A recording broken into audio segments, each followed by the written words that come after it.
My neighbors destroyed my front yard as they were flipping a house they were rebuilding next door. So now I've decided to get some revenge by making it nearly impossible for them to sell this house, which resulted in these people begging me to stop just so they could sell this house easier, which I don't think I'm going to do anytime soon because these people definitely deserve it. Welcome back to Am I the Jerk? Bro, have you ever had a bad neighbor? Someone who's just destroying everything in front of you and you're like, bro, I hate this so much, please stop. Well, this first story is literally evidence that yeah, sometimes you can get back at that neighbor. And the original poster in this story is getting some sweet, well-deserved revenge. So subscribe to Am I the Jerk if you haven't already, and also leave a comment. I love this one from a few days ago between two users who were making fun of like the EA Sports like intro where it's like EA Sports in the game. And when I see comments like this, I just simply can't help myself, so I thought I'd give it a shot. Okay, here we go. EA Sports, it's in the game. Okay, Suzanne and Generic, that was for you two, baby. I hope you enjoyed that, and I'm sure you did not expect me to do that. So yeah, leave a comment. Maybe I'll do another like voice impression of what you're doing. I don't know, who knows? We're off the rails, baby. Let's jump in that first story. Okay, so several months ago, the house next to me went up for sale, and it was immediately bought up by a house flipper. The very first day the contractor showed up to start painting the brick and put in crappy fake flooring, they dropped a porta potty right on the side of the house next to my house. So here I am, coming home from a day of work, park my car right in front of my house in the street, just like I always do. I get out of the car, I look down, and I say, wait, what is all this mud about? But the mud all over the street where they unloaded the skid loader, there were tire tracks right up to the sidewalk, which also included them driving straight through the front of my lawn. You know, my freshly cut lawn. And they did that so they could drop off that stupid porta potty. And holy crap, I completely flew off the handle. I yelled at every contractor out there until someone gave me the number of their boss. I was trying to get the owner's number, but sure, I'll talk to the contractor. I called and I chewed out both the porta potty company and the contractor, and both of them argued with me that I was wrong. So I then parked my little Honda right where they unloaded the skid loader, just to prevent future unloading in front. I also drove my truck down to the hardware store and I bought a stake with a no trespassing sign, and I put that no trespassing sign right on my property line. I then left my Civic in that spot for like over a week and a half, and I just drove that truck out of spite, like pure spite. During this time, I had to deal with these contractors' trash as it was literally making its way into my yard daily. We're talking rags, dust masks, etc. And I would hear them laughing how I made my property lines wrong and that my sign was now on their yard and all this other crap. Well, about 1.5 weeks later, when I get in my little Civic, somehow my front windshield is now cracked completely across, and it has since been progressing all different directions, which is so odd how my windshield just magically broke. But I'm pretty sure the contractors were mad at me for yelling at them and were throwing random bits of crap at it. And sure, I can't prove it, but it's kind of a whatever point now. Well, several months later, they clear out and the for sale sign comes up. Thank God. I think to myself, it might finally be over. But despite that, I still leave my no trespassing sign up anyways. Several people come and go looking at the house, all while in the meantime, I have a crappy, broken up no trespassing sign flopping in the wind, as well as my ugly Civic with a broken windshield sitting right there at the edge of my house facing theirs. Well, once again, I come home from work one day and my no trespassing sign had been stolen off my property line. And I thought to myself, screw this, that's it. I am done with this. I call up the realtor company and my blood is pumping. I get the receptionist and I realize that it's not her fault. So I try to calm down and I keep cool with her, but I am still so angry right now. I'm very stern with her and I tell her to tell the realtor to get a surveyor out here, stating that they need to mark the lines and bring back my sign and apologize. And then after she's done with that, the contractor can roll up with a sod truck, resod my side of the yard and apologize as well. The receptionist then asked if I wanted the realtor's direct number, and I replied by saying, really, that's not a good idea with how angry I am right now. So I just said, please just relay the message, and then I hung up. Well, a couple days later on Sunday, I hop in the truck and I go back down to the hardware store, and I get bright orange paracord, as well as a brand new no trespassing sign. Well, as I get home, my old no trespassing sign is magically back. Like literally, the realtor waited until I left to return it. But you know what? I still proceeded to run my property line with my bright orange paracord and the new no trespassing sign. A couple days later, coincidentally, my Civic gets reported to code enforcement as abandoned. Well, guess what? It's not. So I called up code enforcement and they were actually really cool with me. And I explained it was completely legal and that I drove that car to work that day. And thankfully, they removed me from the list right away. Well, today I get a note taped to the front of my house. The contractor is trying to apologize now several months later. And get this, he's even offering me $500 if I will just remove my my no trespassing signs so that they can finally sell the house easier. But seriously, I am ready to go tell them to kick rocks. I want this house scalper, house flipper, to just bleed financially on this house for several months. I won't be calling them back for several days, if ever, because the way they treated me was completely unfair. Okay, dude, you have the chance to do the funniest thing on planet Earth. Because if I was in your shoes, dude, I would not move an inch for these people. They literally trashed your front yard. Like, that's the first of many strikes, in my opinion, despite the fact that they broke your windshield and have just been incredibly rude and toxic towards you. Like, seriously, all those construction contract workers trying to be like, oh yeah, you put your sign up wrong, and then they just straight up steal it. Like, what are we doing, dude? And now, despite everything they've done and all the crap they put you through, you now have them by the neck, dude. You've got them pinned down and they're like, can you please remove your trespassing signs? Please, we're just trying to sell this house. And I love the phrasing there where you're like, oh yeah, they're called house scalpers. Like, yeah, I completely agree with that. Some of these guys flip these houses and they don't even do a good job. And then you get the house and you're like, oh, this is a pig in makeup, dude. This sucks. This place looks good at first, but then there's like glaring issues that are like right around the corner. So dude, if I was in your shoes, I would ask for way more money than $500 because that's probably not even going to be enough to like pay for your yard. Like with all the work that's going to go into it and the labor and the cost of materials, like personally, I think the damages are way more than that. So yeah, if I was in your shoes, that's what I would do. I would hold firm and not move the line, dude, because these people were super rude to you and I think it's time for them to get a taste of their own medicine.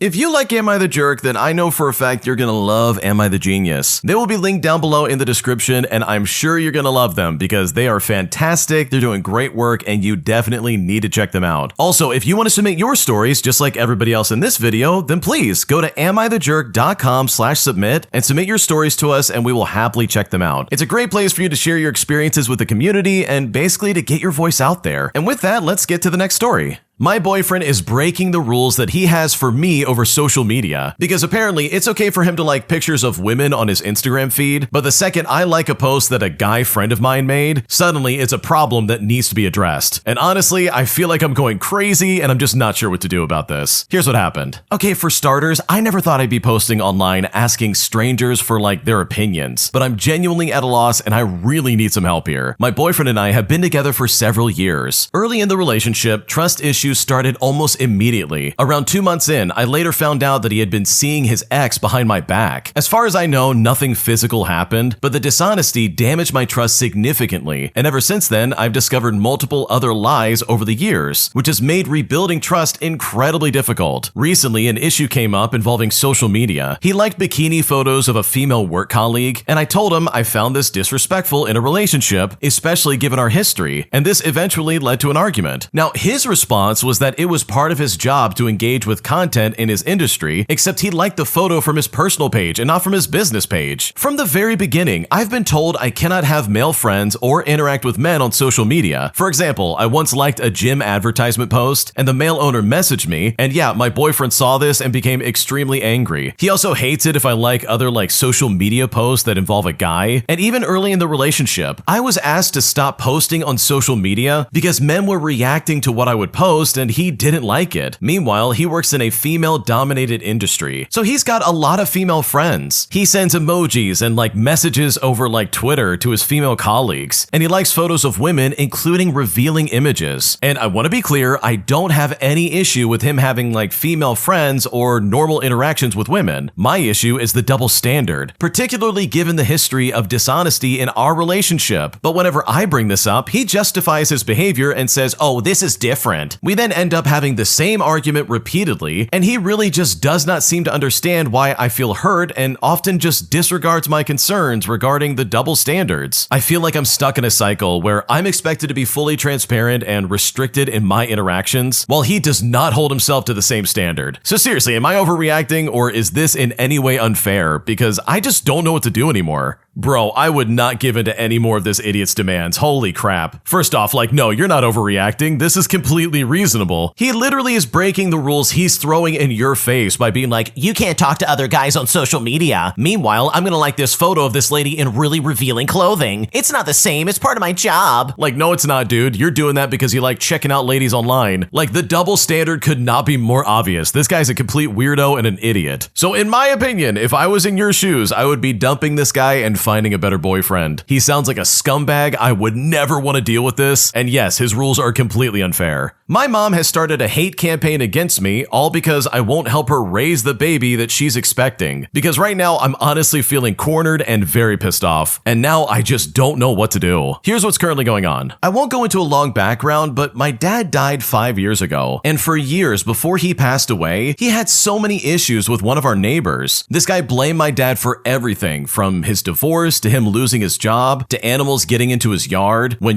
we had no animals in our house. Like, this guy despised my dad and was always horrifically mean to him when my dad was alive. He even yelled crap at me and my mom when my dad passed away. So needless to say, it was a huge shock to me when I found out they had a one-night stand 2 months ago. I was dropping stuff off for mom and he was sneaking out of the house really early. My mom broke down and begged me not to hate her for it, but I dropped the stuff off and I left without saying much because I was really angry. We talked about it later and I asked her, well, was this a thing before? And she said no, all before I could even finish my sentence. She said it was a one-time thing and it would never happen again, and she begged me not to hate her. Well, 2 weeks ago, she found out she was pregnant from this guy. And when I heard this, I just shut down and she thankfully left me alone. But a few days later, we ratcheted up the crazy just a little bit more because she was telling me that I needed to move back in and help her raise this baby because the baby needs a family. And holy crap, I lost my temper at her. I said things that hurt her, but honestly, I truly felt it and I feel this way. Like how I wasn't going to help raise that dude's baby, and how I couldn't believe that she wanted to have his baby knowing how much he hated dad. I then told her that she clearly liked the guy and didn't give a crap about my dad. She then said the baby isn't him and the baby will be our family. But I told her I was never gonna raise that baby with her, and I won't even help her bring that dude into our lives. Well, the next day she asked me the same thing, and you know what? I gave her the same answer. But then she got mad at me and started spewing hate about me to my friends and family. She even tried to turn my dad's family against me, but once they talked to me and found out what was really going on, they told her that she should be ashamed of herself and that she was crazy if she really expected anyone who loved my dad to act like she was being reasonable at all. She even made social media posts about me and they're all so negative. Recently, she's also been texting again, asking to speak with me, and I've just been ignoring her. And I'm even dealing with crap from her two best friends. They told me to literally stay out of my mom's relationship life, and I told them that she needs to keep me out of her crap too. So seriously, I don't really know what to do from here. We were close before, but I honestly want nothing to do with this, and I just don't know how to handle this. Oh my gosh, she could have gotten with anybody, dude. She could have gotten with the mailman, the police officer down the road. She could have started dating some nice guy that would have been kind to her and the family. But no, you decide to hook up with the guy next door that hated your husband. You know, the guy that made your life a living nightmare. Yeah, that's the real winner. I want to be with him. Like, holy crap, you got to be a special kind of stupid to make this kind of mistake. And then to expect your daughter to move back in and be like, help me raise this baby. Like, dude, your daughter's 19 years old. She has no obligation to this. This is quite literally your fault and nobody else's. And yet she is still sitting there trying to be like, oh, I'm gonna spread so much hate your way. As if that's gonna be like, oh, you convinced me, I'm moving back in, here I come. Like, no, dude, I wouldn't move back in. I would cut her off. I'd be like, okay, she's off her crazy pills. It's time to move on. Because this mom's being irrational, and honestly, I would hate to deal with this. But leave a comment down below. Have you ever had anything like this happen to you before? Do you have dysfunctional parents? And what is that experience like? Leave a comment down below. We would love to hear what you have to say.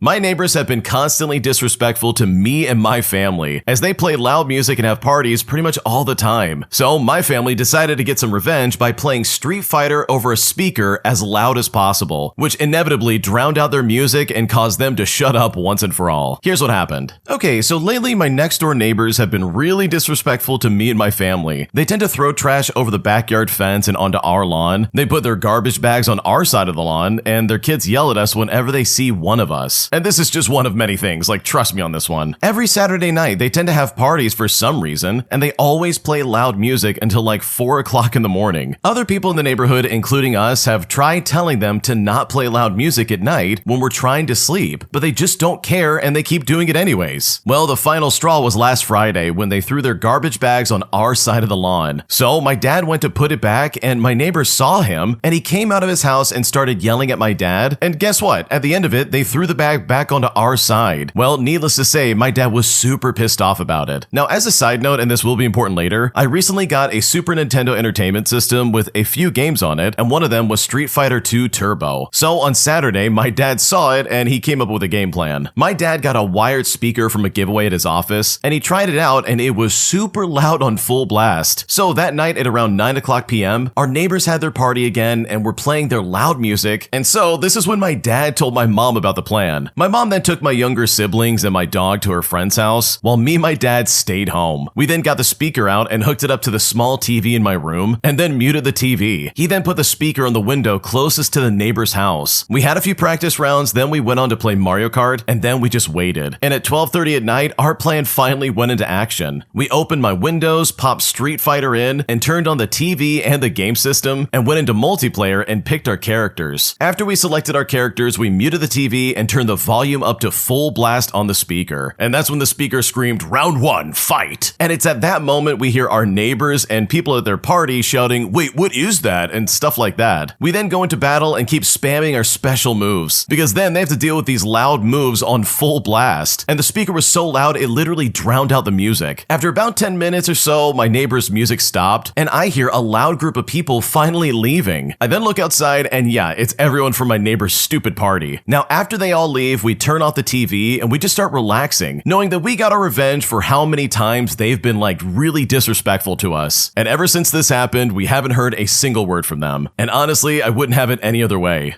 Okay, I love this so much because, dude, I've had terrible neighbors before, and my God, they're the worst things in the world, dude. Especially when they're so blatant and they refuse to do anything to make your life a little bit better. Because trust me, the shoe could be on the other foot. I could easily be that nightmare neighbor as well. So if you really want to play that game, we can do that. And obviously, I think making like a noise complaint to the police would be a really good way of making them shut up. But with people like this, literally, you just have to fight fire with fire. You could call the cops every single night and literally nothing will get done. As soon as the cops leave, they'll probably pump the speakers all the way up to like even louder than before. So I love what the original poster did. This is such a funny way of doing it, because truly, sometimes you really do have to fight fire with fire. Today, I've decided that I'm going to be secretly moving out of my mom's house, because after dealing with her for so long, I honestly just need to run away from her, as I'm now coordinating like moving in with my boyfriend without my mom knowing about any of it. And I'm seriously worried that she's going to try and like sabotage this or just make my life miserable, as this is honestly a very stressful thing for me to do and I just don't know how to do it. Here's what's currently going on. Okay, to give some like background context, basically because of my mom's controlling nature, I've decided to move out of her house and move in with my boyfriend.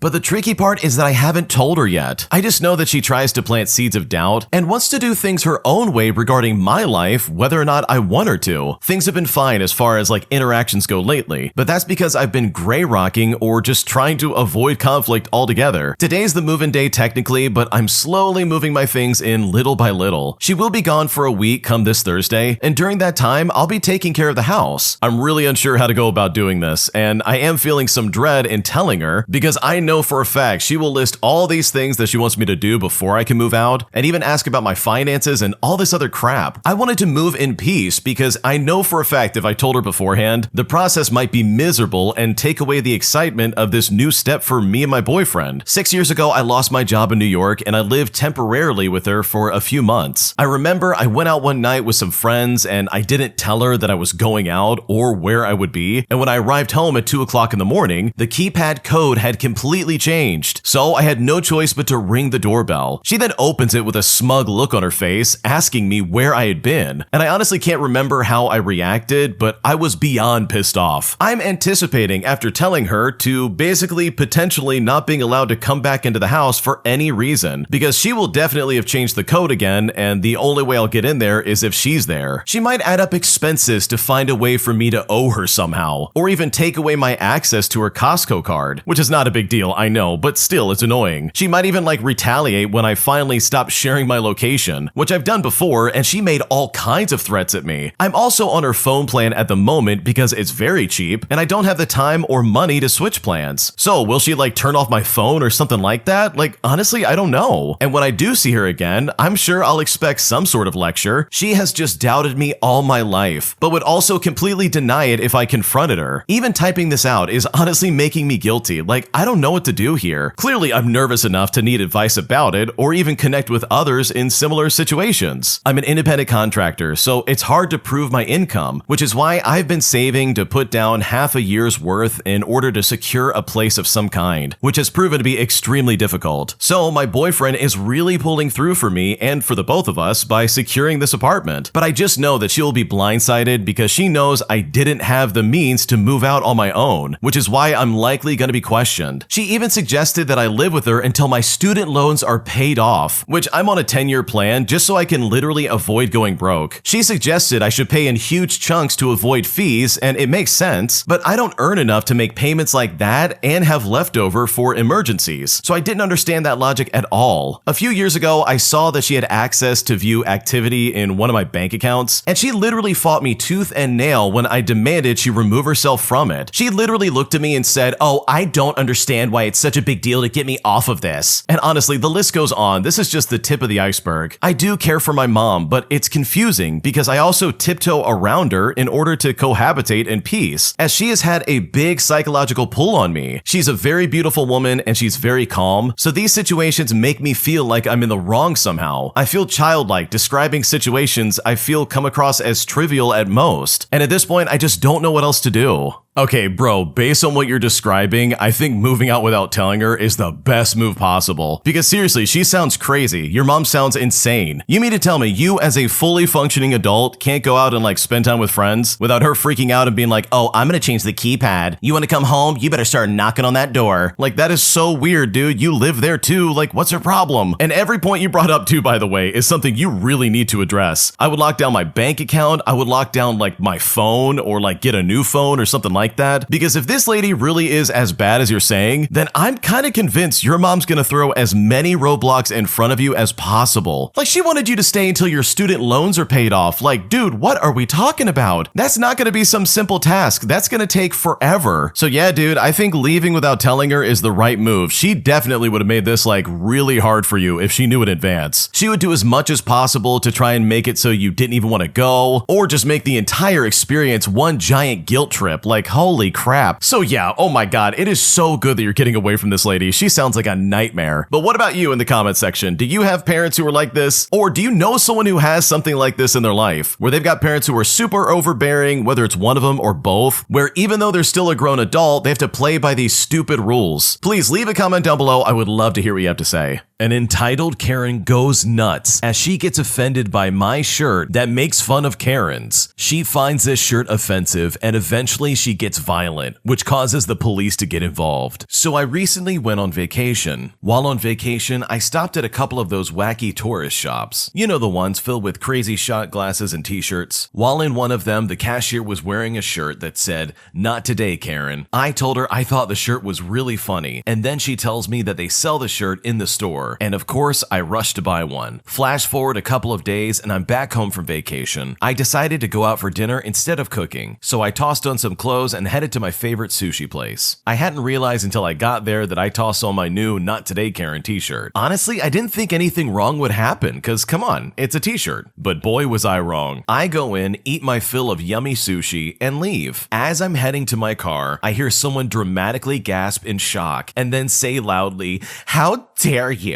I turn to see what's going on, only to be met with a Karen marching right up to me, dragging her 4-year-old looking daughter right along with her. She was the typical Karen, from her haircut to her overly priced, ill-fitting clothes. This bleach blonde menace gets right up in my face and starts shouting at me, "How dare you wear such an offensive shirt? That's a terrible term to say." She then went on to say that the word Karen is somehow equivalent to using a racial slur. Her daughter started wailing because her mother was screaming and dragging her along in my direction. As soon as she noticed her daughter crying, she started screaming about how I scared her with my offensive shirt. She just kept on going on and on, getting louder with every word. "You should be ashamed of yourself." Then she jammed her finger at me and started shouting about how people like me should be arrested for a hate crime. I just rolled my eyes and turned to leave. I was so full of sushi, and honestly, I couldn't care less what she was saying. I barely took a step forward when I was shoved from behind and nearly fell over. "Don't you walk away from me." I readjusted myself, walked up up in her face and calmly said, "Touch me again and see what happens." She backed up and started shouting about how dare I threaten her and her daughter. I said she's the one who shoved me, and if she tried that again, she would regret it. She starts screaming about how I assaulted her and her daughter, saying, "Someone call the police." Apparently, this Karen didn't know that the sushi shop I was just in is a local favorite for the police. There was 12 officers in there eating, and all 12 of them witnessed the whole thing. I'm also a bit buddy-buddy with the police that frequent the sushi place because one of my close family friends is an officer, and he always talked about me like I was his kid. And whenever I go to this sushi place, whenever I'm there, I pay for their meals as a thank you for their service. 6 of the 12 in there know me by name and came out. As soon as Karen saw them, she ran up to them, again dragging her poor child with her, and said I had hurt her and had called her a terrible name. The one cop, I'll call her Bethany, which is not her real name, walks over to me and asks me what started it. Bethany and I go off to the side and I explain what happened. Her training officer was my family friend, and the two were as close of friends as he was with my family. I told her what happened and had to explain the whole Karen joke with her. She laughed, told me I could go and that she would handle this. I thanked her and turned to leave. As soon as this Karen noticed that I was leaving, she started screaming louder, "How dare you let her get away with this?" I left without any more fuss. I'm not sure what happened to the Karen, but I'm sure that the next time I see Bethany, she will be more than happy to let me know. It's crazy how entitled some people can actually act. Like it's just a shirt. It's not like it was anything bad. And no, the word Karen is not an offensive word. To compare the word Karen to a word that has actual negative connotation in today's society, and I think you all know which word I'm talking about, is really, really ridiculous because it's not even close. Thankfully, this Karen got exactly what was coming to her, and the police were able to step in and put her in her place. My friend has guys falling over her constantly, and I'm so jealous of it, I don't even know what to do. I've been friends with Kate since high school. That's not her real name. So overall, about 10 years. I know this all will make me sound like a bad friend, but I just don't know what to do. I have never had a serious relationship. It makes me frustrated and anxious that Kate, on the other hand, doesn't have to lift a finger to have a plethora of guys to choose from. Everything always seems to work out for her, whether that's school, jobs, making friends,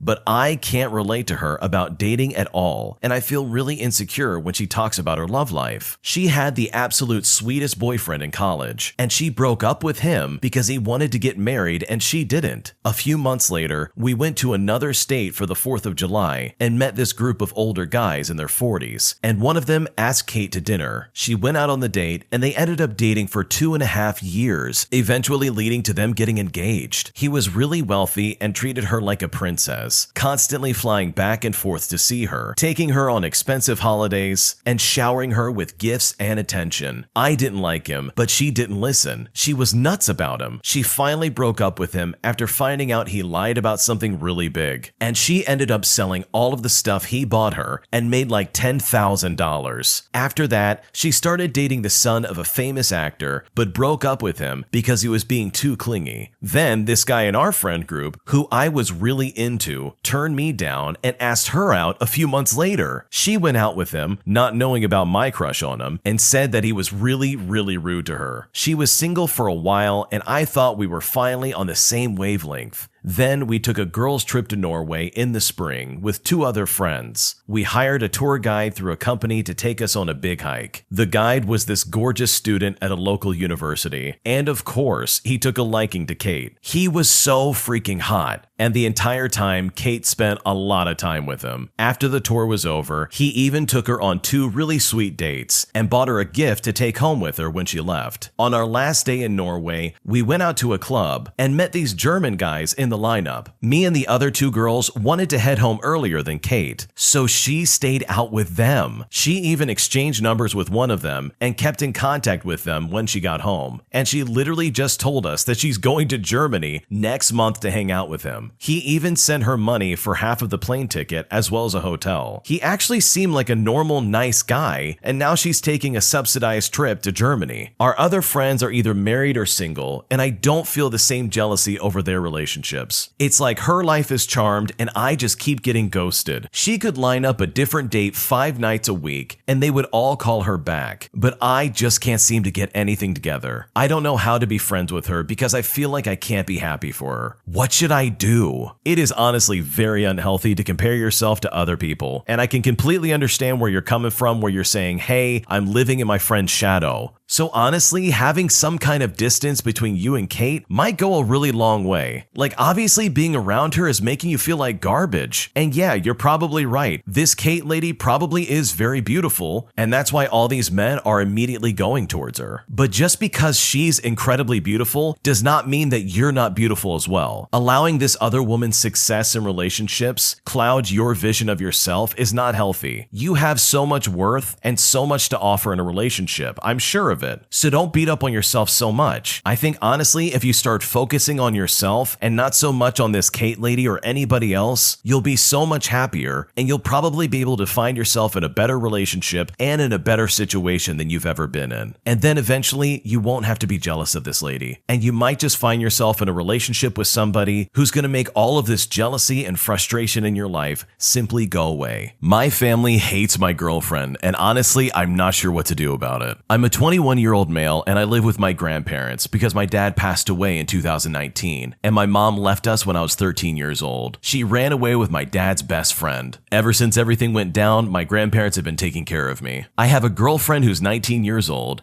and my grandparents don't think she's good for me because of the few times they saw her. The first time she was sick, and she didn't come out of my room much, but she was sick and uncomfortable. Another time we were in my room just watching movies. Ever since we started dating, they didn't like her. She was always polite. She brought wine for them and a home-baked cake for my birthday. She's shy around new people, especially the ones that never liked her from the beginning. After that, my grandparents didn't want to see her anymore and she wasn't welcome at the home. They started calling her lazy, a gold digger, claiming that she's not going to be anything in life, and a lot of other bad things. They even started insulting her family. Every time I go to her, they say I'm making the biggest mistake ever. They also say that I have to ask if I want to go somewhere, even with friends. I always have to fight them just to see her, and they always just scream at me and it's always a problem. My brother also doesn't like her because he thinks she is using me. I love my girlfriend and I love her family. Her family has always welcomed me,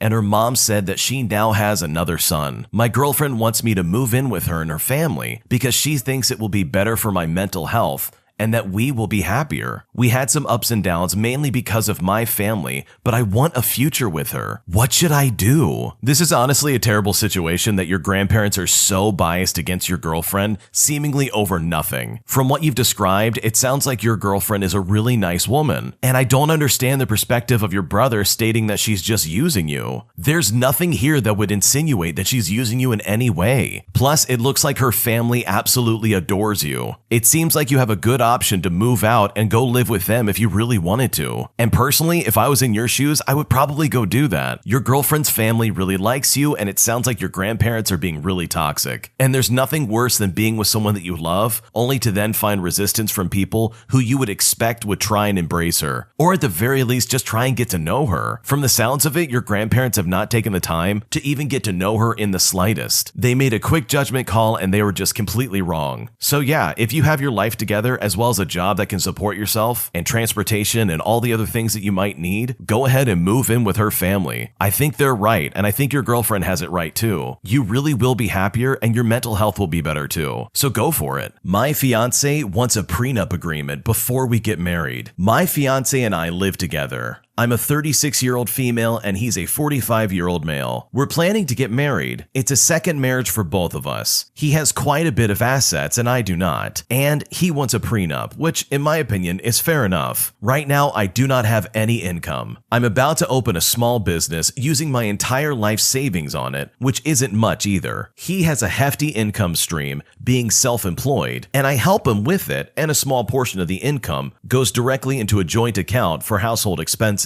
It's been 9 months since he's hired his attorney to draft the prenup. In that 9 months, we've had about half a dozen discussions and arguments about it. Then he goes back and talks to his lawyer. Then a month or so later, I'll ask about it and we do it all again. I have never seen whatever draft they've put together. Today, I call him as he's out of town on business and ask where we are on the prenup. I say that since it's been so long and that I haven't even seen it, I think it's time I hire a lawyer to review what we've already agreed on. Honestly, I think I'm being too nice in the terms so far, but whatever. My lawyer will help me with that. I have made it clear that should either of us pass away, the other would receive half of the entire estate. He thinks it's unfair to his adult daughters from his previous marriage and says he doesn't need my half anyway if I pass away first. Anyways, he says that he wants us to agree on the terms first before I hire a lawyer because they're expensive. Well, it's been forever and we're still light years away from the finish line, and it especially seems this way with him driving the train on this. But then he follows it up with a "but it's up to you" kind of thing, in a way like he's trying to guilt trip me into changing my mind, as if I should just sign the prenup without having a lawyer present. I tell him that it's been 9 months, I've never seen it, and it's my right to hire an attorney. I even point out that my not hiring an attorney could be grounds for a judge throwing it out if we do get divorced, especially since I'd be getting a teeny tiny fraction of his total assets. Then he asks me who's paying for the lawyer and tells me it's not coming out of the joint account. So yeah, I felt like he was basically telling me I'm too poor to fight the terms of the prenup and to just shut up and sign it. He's the one that wants the stupid thing in the first place. Why should I have to beg him for money to make sure my rights are being upheld? This whole situation is really frustrating and I'm honestly not sure what to do. I think you definitely should get a lawyer. I can't really comment on what you should or shouldn't do because I don't really know the logistics of it, but yeah, you need to find a lawyer. And it seems like this guy's just being really sketchy about this. Like he's trying to push you to sign this prenup without allowing you some time to have counsel over it. Like to me, that would be a big red flag personally. If he really cared about you, he would want you to understand completely and entirely what's on it. And it seems like he's being so combative about it. Like that's just super sketchy to me personally. If this was a mutually good agreement between the both of you, then both parties would be actively involved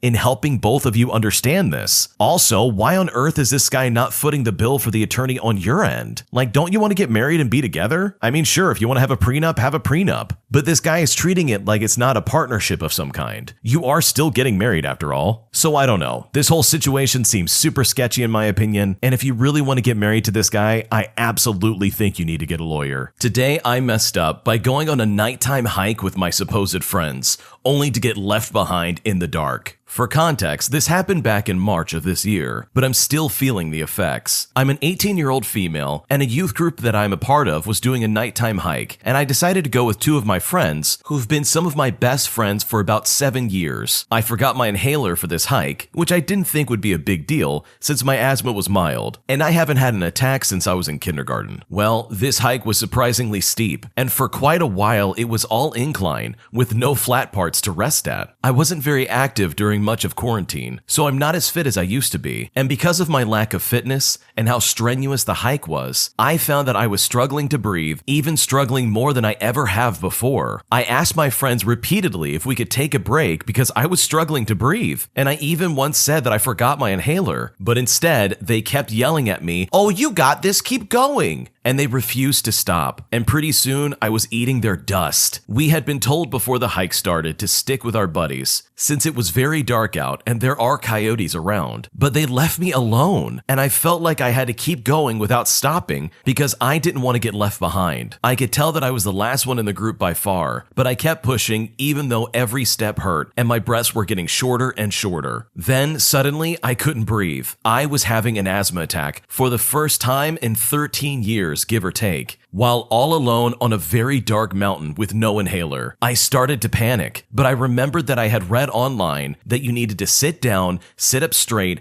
and remain as calm as possible while taking big, slow breaths. This was all just natural remedies in case you didn't have your inhaler. So I sat up straight and tried to remain calm while taking slow, deliberate breaths. I have no idea how much time passed, but it felt like 10 minutes maybe, and eventually I was able to breathe again, though my airways still felt relatively tight. I began to walk again, slower this time, taking breaks and making sure I was taking deep, slow breaths. I had my flashlight on while I was walking, and a group of 4 adults had seen it and waited at a point ahead of me so I could catch up. When I got to them, they asked what was wrong, and I just started crying while trying to catch my breath. And I explained that I had an asthma attack, but I don't have my inhaler. I hadn't met any of them before, but they were very nice and said they would walk slow with me, telling me to take as many breaks as needed. They made polite conversation with me, but I felt incredibly embarrassed and angry the entire time. When we got to a point on the mountain with cell service, I got a text from one of my friends saying, are you good? I said I had an asthma attack. Then they asked if I was with someone and said that they felt so bad for leaving me behind. I didn't respond because I was pissed off. After a while, we caught up with the group at the end of the hike, and the man who was in charge of the activity was very worried about me and seemed a bit angry at my friends for leaving me behind and gave them strict instructions not to leave me behind on the way back down. When I first saw them, they laughed awkwardly and asked if I was okay, and I said yes, but nothing else to them. I wasn't having it. Instead of apologizing or acting worried at all,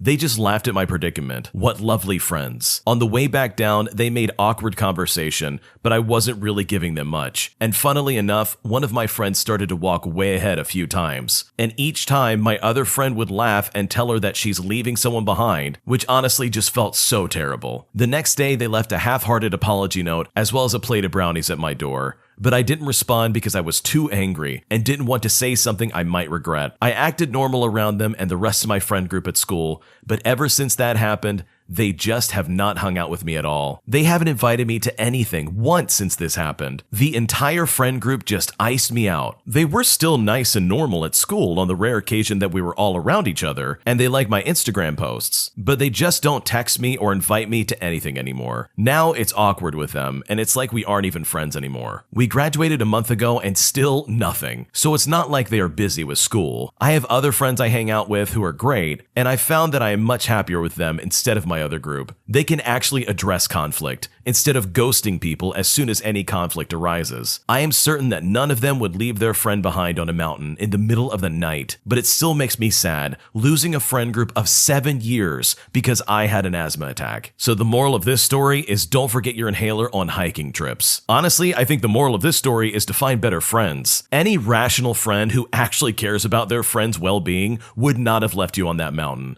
They were not your friends. They were probably acquaintances at best. This is not like leaving your friend behind at the mall or at the store or anywhere else or like at school. This is literally a mountain with nobody around to help you out. This poor original poster was by themselves having an asthma attack, and as someone who does have asthma, let me tell you, it is a nightmare to deal with. Especially if you don't have your inhaler with you. That can be a horrifying experience. But the technique that they did to try and get breaths inside of their body and to try and calm down is exactly what I would have done if I was in that situation. I honestly think it takes moments like this for you to really see who your actual friends are. And when the dust settled, guess what? None of them were there for her. They all went ahead, up the mountain, and left her behind. And if that's not a metaphor for how they actually feel about her, I don't know what is. So honestly, goodbye and good riddance to that former friend group. Because it sounds like this original poster found a better friend group that won't leave her alone on a mountain by herself in the dark. My boyfriend's entitled mother disowns her son all because he wouldn't feed her gambling addiction, only to then turn around less than a week later and demand money from my boyfriend. Here's what happened. My partner's mom lives in a different city than we do and is pretty reliant on her kids. My partner has 3 sisters, and the other sisters don't want much to do with her. She does this to keep herself afloat financially. It's important to note that she has a serious gambling addiction. Because of this, she tends to blow through the money my partner and his sisters send her in a matter of days before immediately asking for more. She also loses her phone all the time. She simply doesn't understand the concept of being cautious and frugal with money and valuables. The event that really set off an alarm, however, was her winning $27,000 at a casino, all before the money was mysteriously gone in less than 2 weeks. He had also sent her over $1,000 in wire transfers over the last year, which she also wasted. From this point, my partner decided to start holding her more accountable for her irresponsibility and sent her a chime card, which he and only he can put money on it as well as withdraw money from it. He even warned her up front that if he saw that she took money out of the card at an ATM, that he would know she's wasting it on gambling and that he would pull the plug on it. She did not like this at all. After he made this clear to her, she called him a few hours later and left the following voicemail. "Keep the money that you were going to send me because you and your sisters are no longer a part of my life.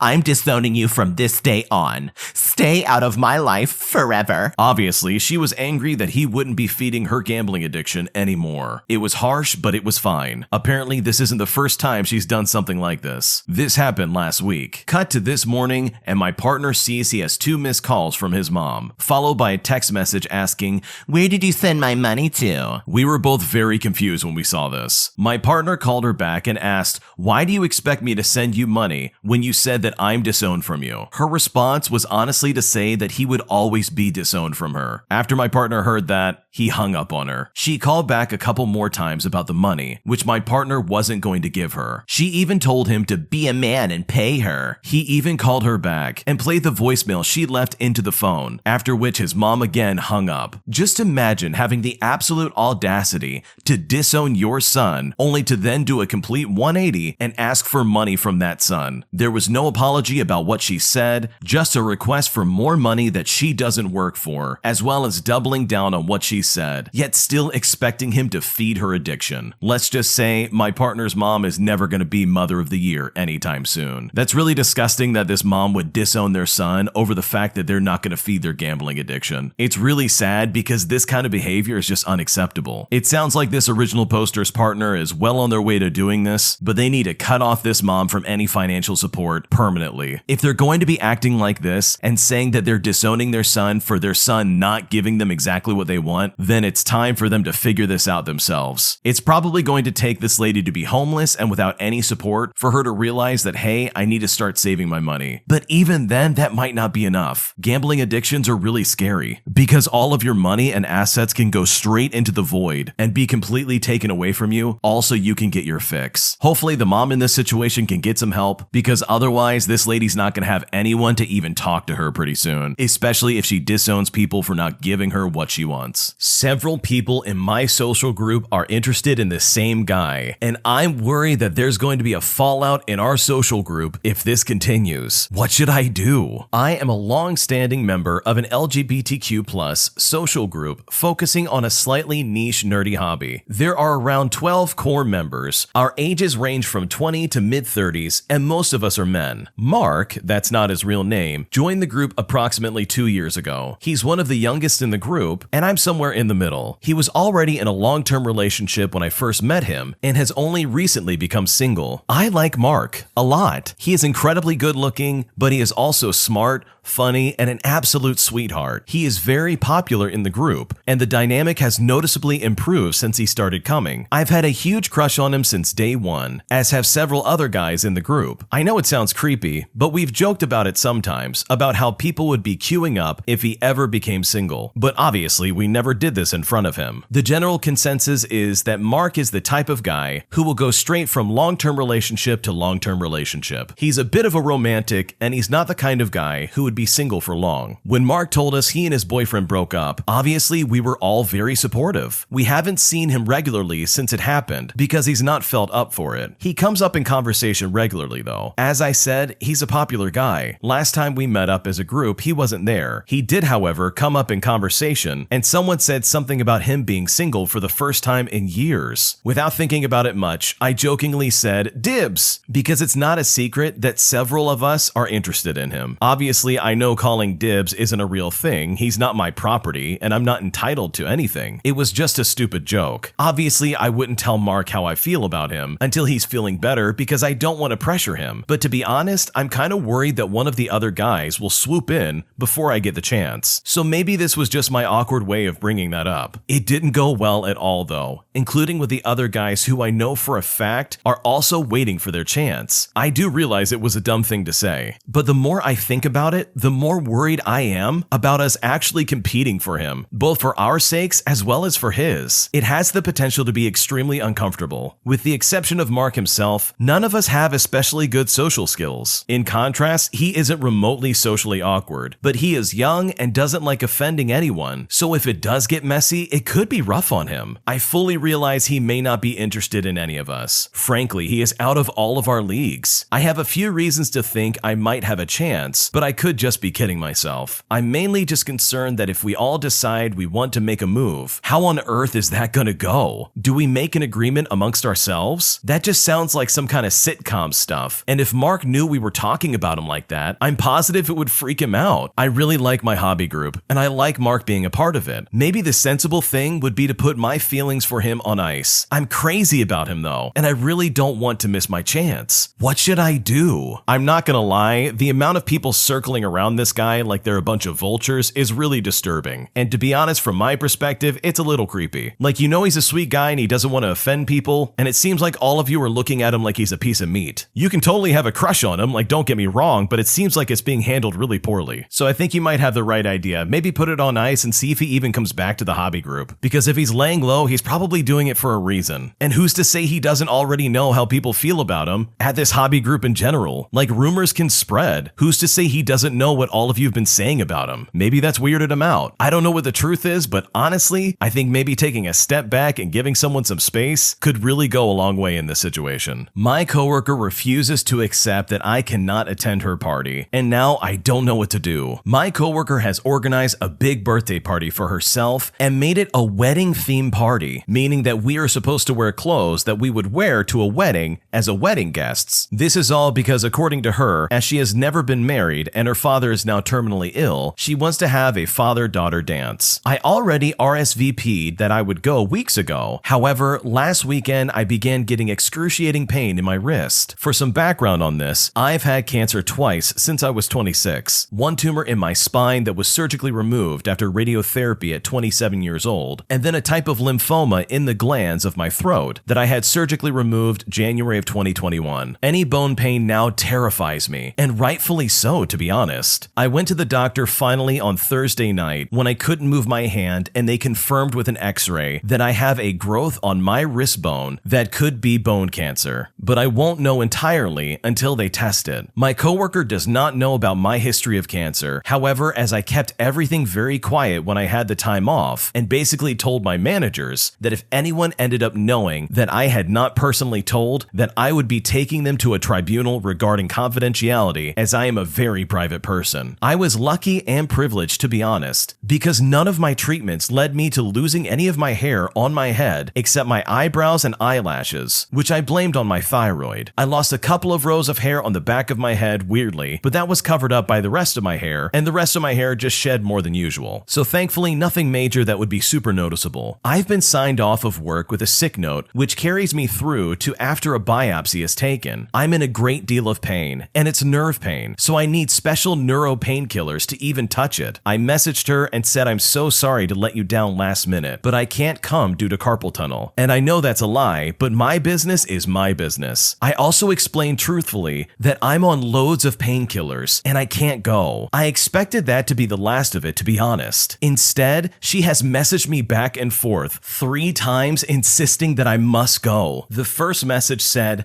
"No, don't do that. Can't you come for just a bit and get a few drinks in you so the pain feels less bad?" I replied that I also didn't want work to find out I handed in a sick note and then went to a party. Again, I assumed the interaction would be done and over with from there. She messaged me back saying, "I've been off sick with a broken bone before and went to a work event. Just don't appear in any photos. No one will tell on you." This filled me with so much social anxiety, to be honest, because I'm walking a fine line all the time at work between my professional assertiveness and maintaining friendly relations with my colleagues, as it is, and a fear dysfunction in my working relationships. I replied that I was taking my sick note in tomorrow and would let her know what my pain was like tomorrow, but I doubt that I would be able to come. I also said that I would reimburse her for the money she spent on my meal. She has messaged a 3rd time saying, "It's not about money. You were my top person on my list that I wanted there from work, and I don't want to have to look at your empty seat." I have an opened or replied to the message yet because I've honestly never encountered such an unwillingness to accept what I'm saying in a context like this before. Does anyone have any advice as how to even navigate this in the first place? Pain, fear, and acute social anxiety are impairing my ability to make a good decision, I think. What should I do? I think the way your friend is acting is super inconsiderate. They are 100% thinking about themselves and not about you. I think your honest first step would be to stop trying to defend yourself or to try and justify your actions. You said you aren't coming. That's that. If she feels upset about that, well then let her be upset. People cancel things all the time. You are not the first person on planet Earth to decide, hey, I've got to back out of this thing. It is what it is. It's not like you did this on purpose. You're having a medical issue that you're clearly concerned about. Also, for context, her coworker is 40 years old. You would think someone that old would have a little bit more consideration towards somebody else having a medical emergency. And yeah, I would classify this as a medical emergency. You're trying to figure out if you have cancer or not. That would be really scary. So I would personally message her back one more time and say, no, I can't do it. I've got some medical things going on and I would feel more comfortable staying home. And honestly, that's that. If she messages anymore, you don't even have to respond, in my opinion. Because if someone's going to be that super inconsiderate, then I truly think it's not worth even showing up. Today, I realized that I have no friends. Today was my birthday, and I don't really like to celebrate or do anything special, nor do I expect people to do something big for me. But I think I deserved a simple wish from some of my closest friends, who just so happen to be the same friends that I stay up every year all night to wish them a happy birthday once their birthday rolls around. But in complete contrast, nobody remembered. I am the most disappointed in my best friend, who I have known for 10 years. And it's not even about the birthday wishes that I didn't get this year, but rather it's about what's been happening for months now. I am slowly losing friends, and nobody is interested in staying my friend anymore because I am a boring person who took a very hard career and is always busy with college and stuff. And I am never in for stuff that normal teens or young adults do. But despite all that, I always find time for a few close friends. But now I think it isn't worth it. Most of all, I am heartbroken about my best friend. I reminded her that it's my birthday, and she messaged me an hour later to apologize for not wishing me happy birthday. And honestly, it did not sound sincere. I told her it's okay and that I'm not mad at all. And after that, we didn't really talk. She had been ignoring me and avoiding me for several weeks now, and I think that was it. She has now completely checked out, it seems. I do not know if I should try one more time. I'm not sure if I should just throw away years of friendship without more effort on my part. Should I contact her again? What should I do? I've been in this situation and I know exactly what you're going through, because losing friends in your 20s is something that just kind of happens. People that you spent so much time with, so much time getting to know and spending time around, eventually people do drift apart. Unfortunately, you can't hang on to everybody, and that's just the truth. And there's nothing wrong with that. But I can tell you, being in the throes of that and seeing your friends drift apart, and people who used to be your best friends slowly become your acquaintances, is really nasty, and it really sucks. I think you can make efforts to try and reach out and rekindle that friendship, but honestly, if the other person is not putting in the effort that you're putting in, then in my opinion, just from personal experience, there's nothing wrong with letting go and letting them become an acquaintance. If they don't want to be that good best friend to you, then personally, I would just let them go in the direction they clearly want to go. I'm a firm believer that when someone tells you who they are, or if they show you who they are, you should believe them. And in this case, it seems like your best friend is slowly drifting apart. Now, do I think you should drop them completely? No, absolutely not. I think you should go back and try and get things back together. It honestly doesn't seem like a lost cause. It seems like maybe your friend just forgot. It seems like an honest mistake. So in my opinion, I think you should go back and give it a try and see if you can get your friendship back together with this lady. Because who knows, she probably thinks you're still her best friend, and maybe some honest communication will help you both see that again. My husband and I are expecting our third baby,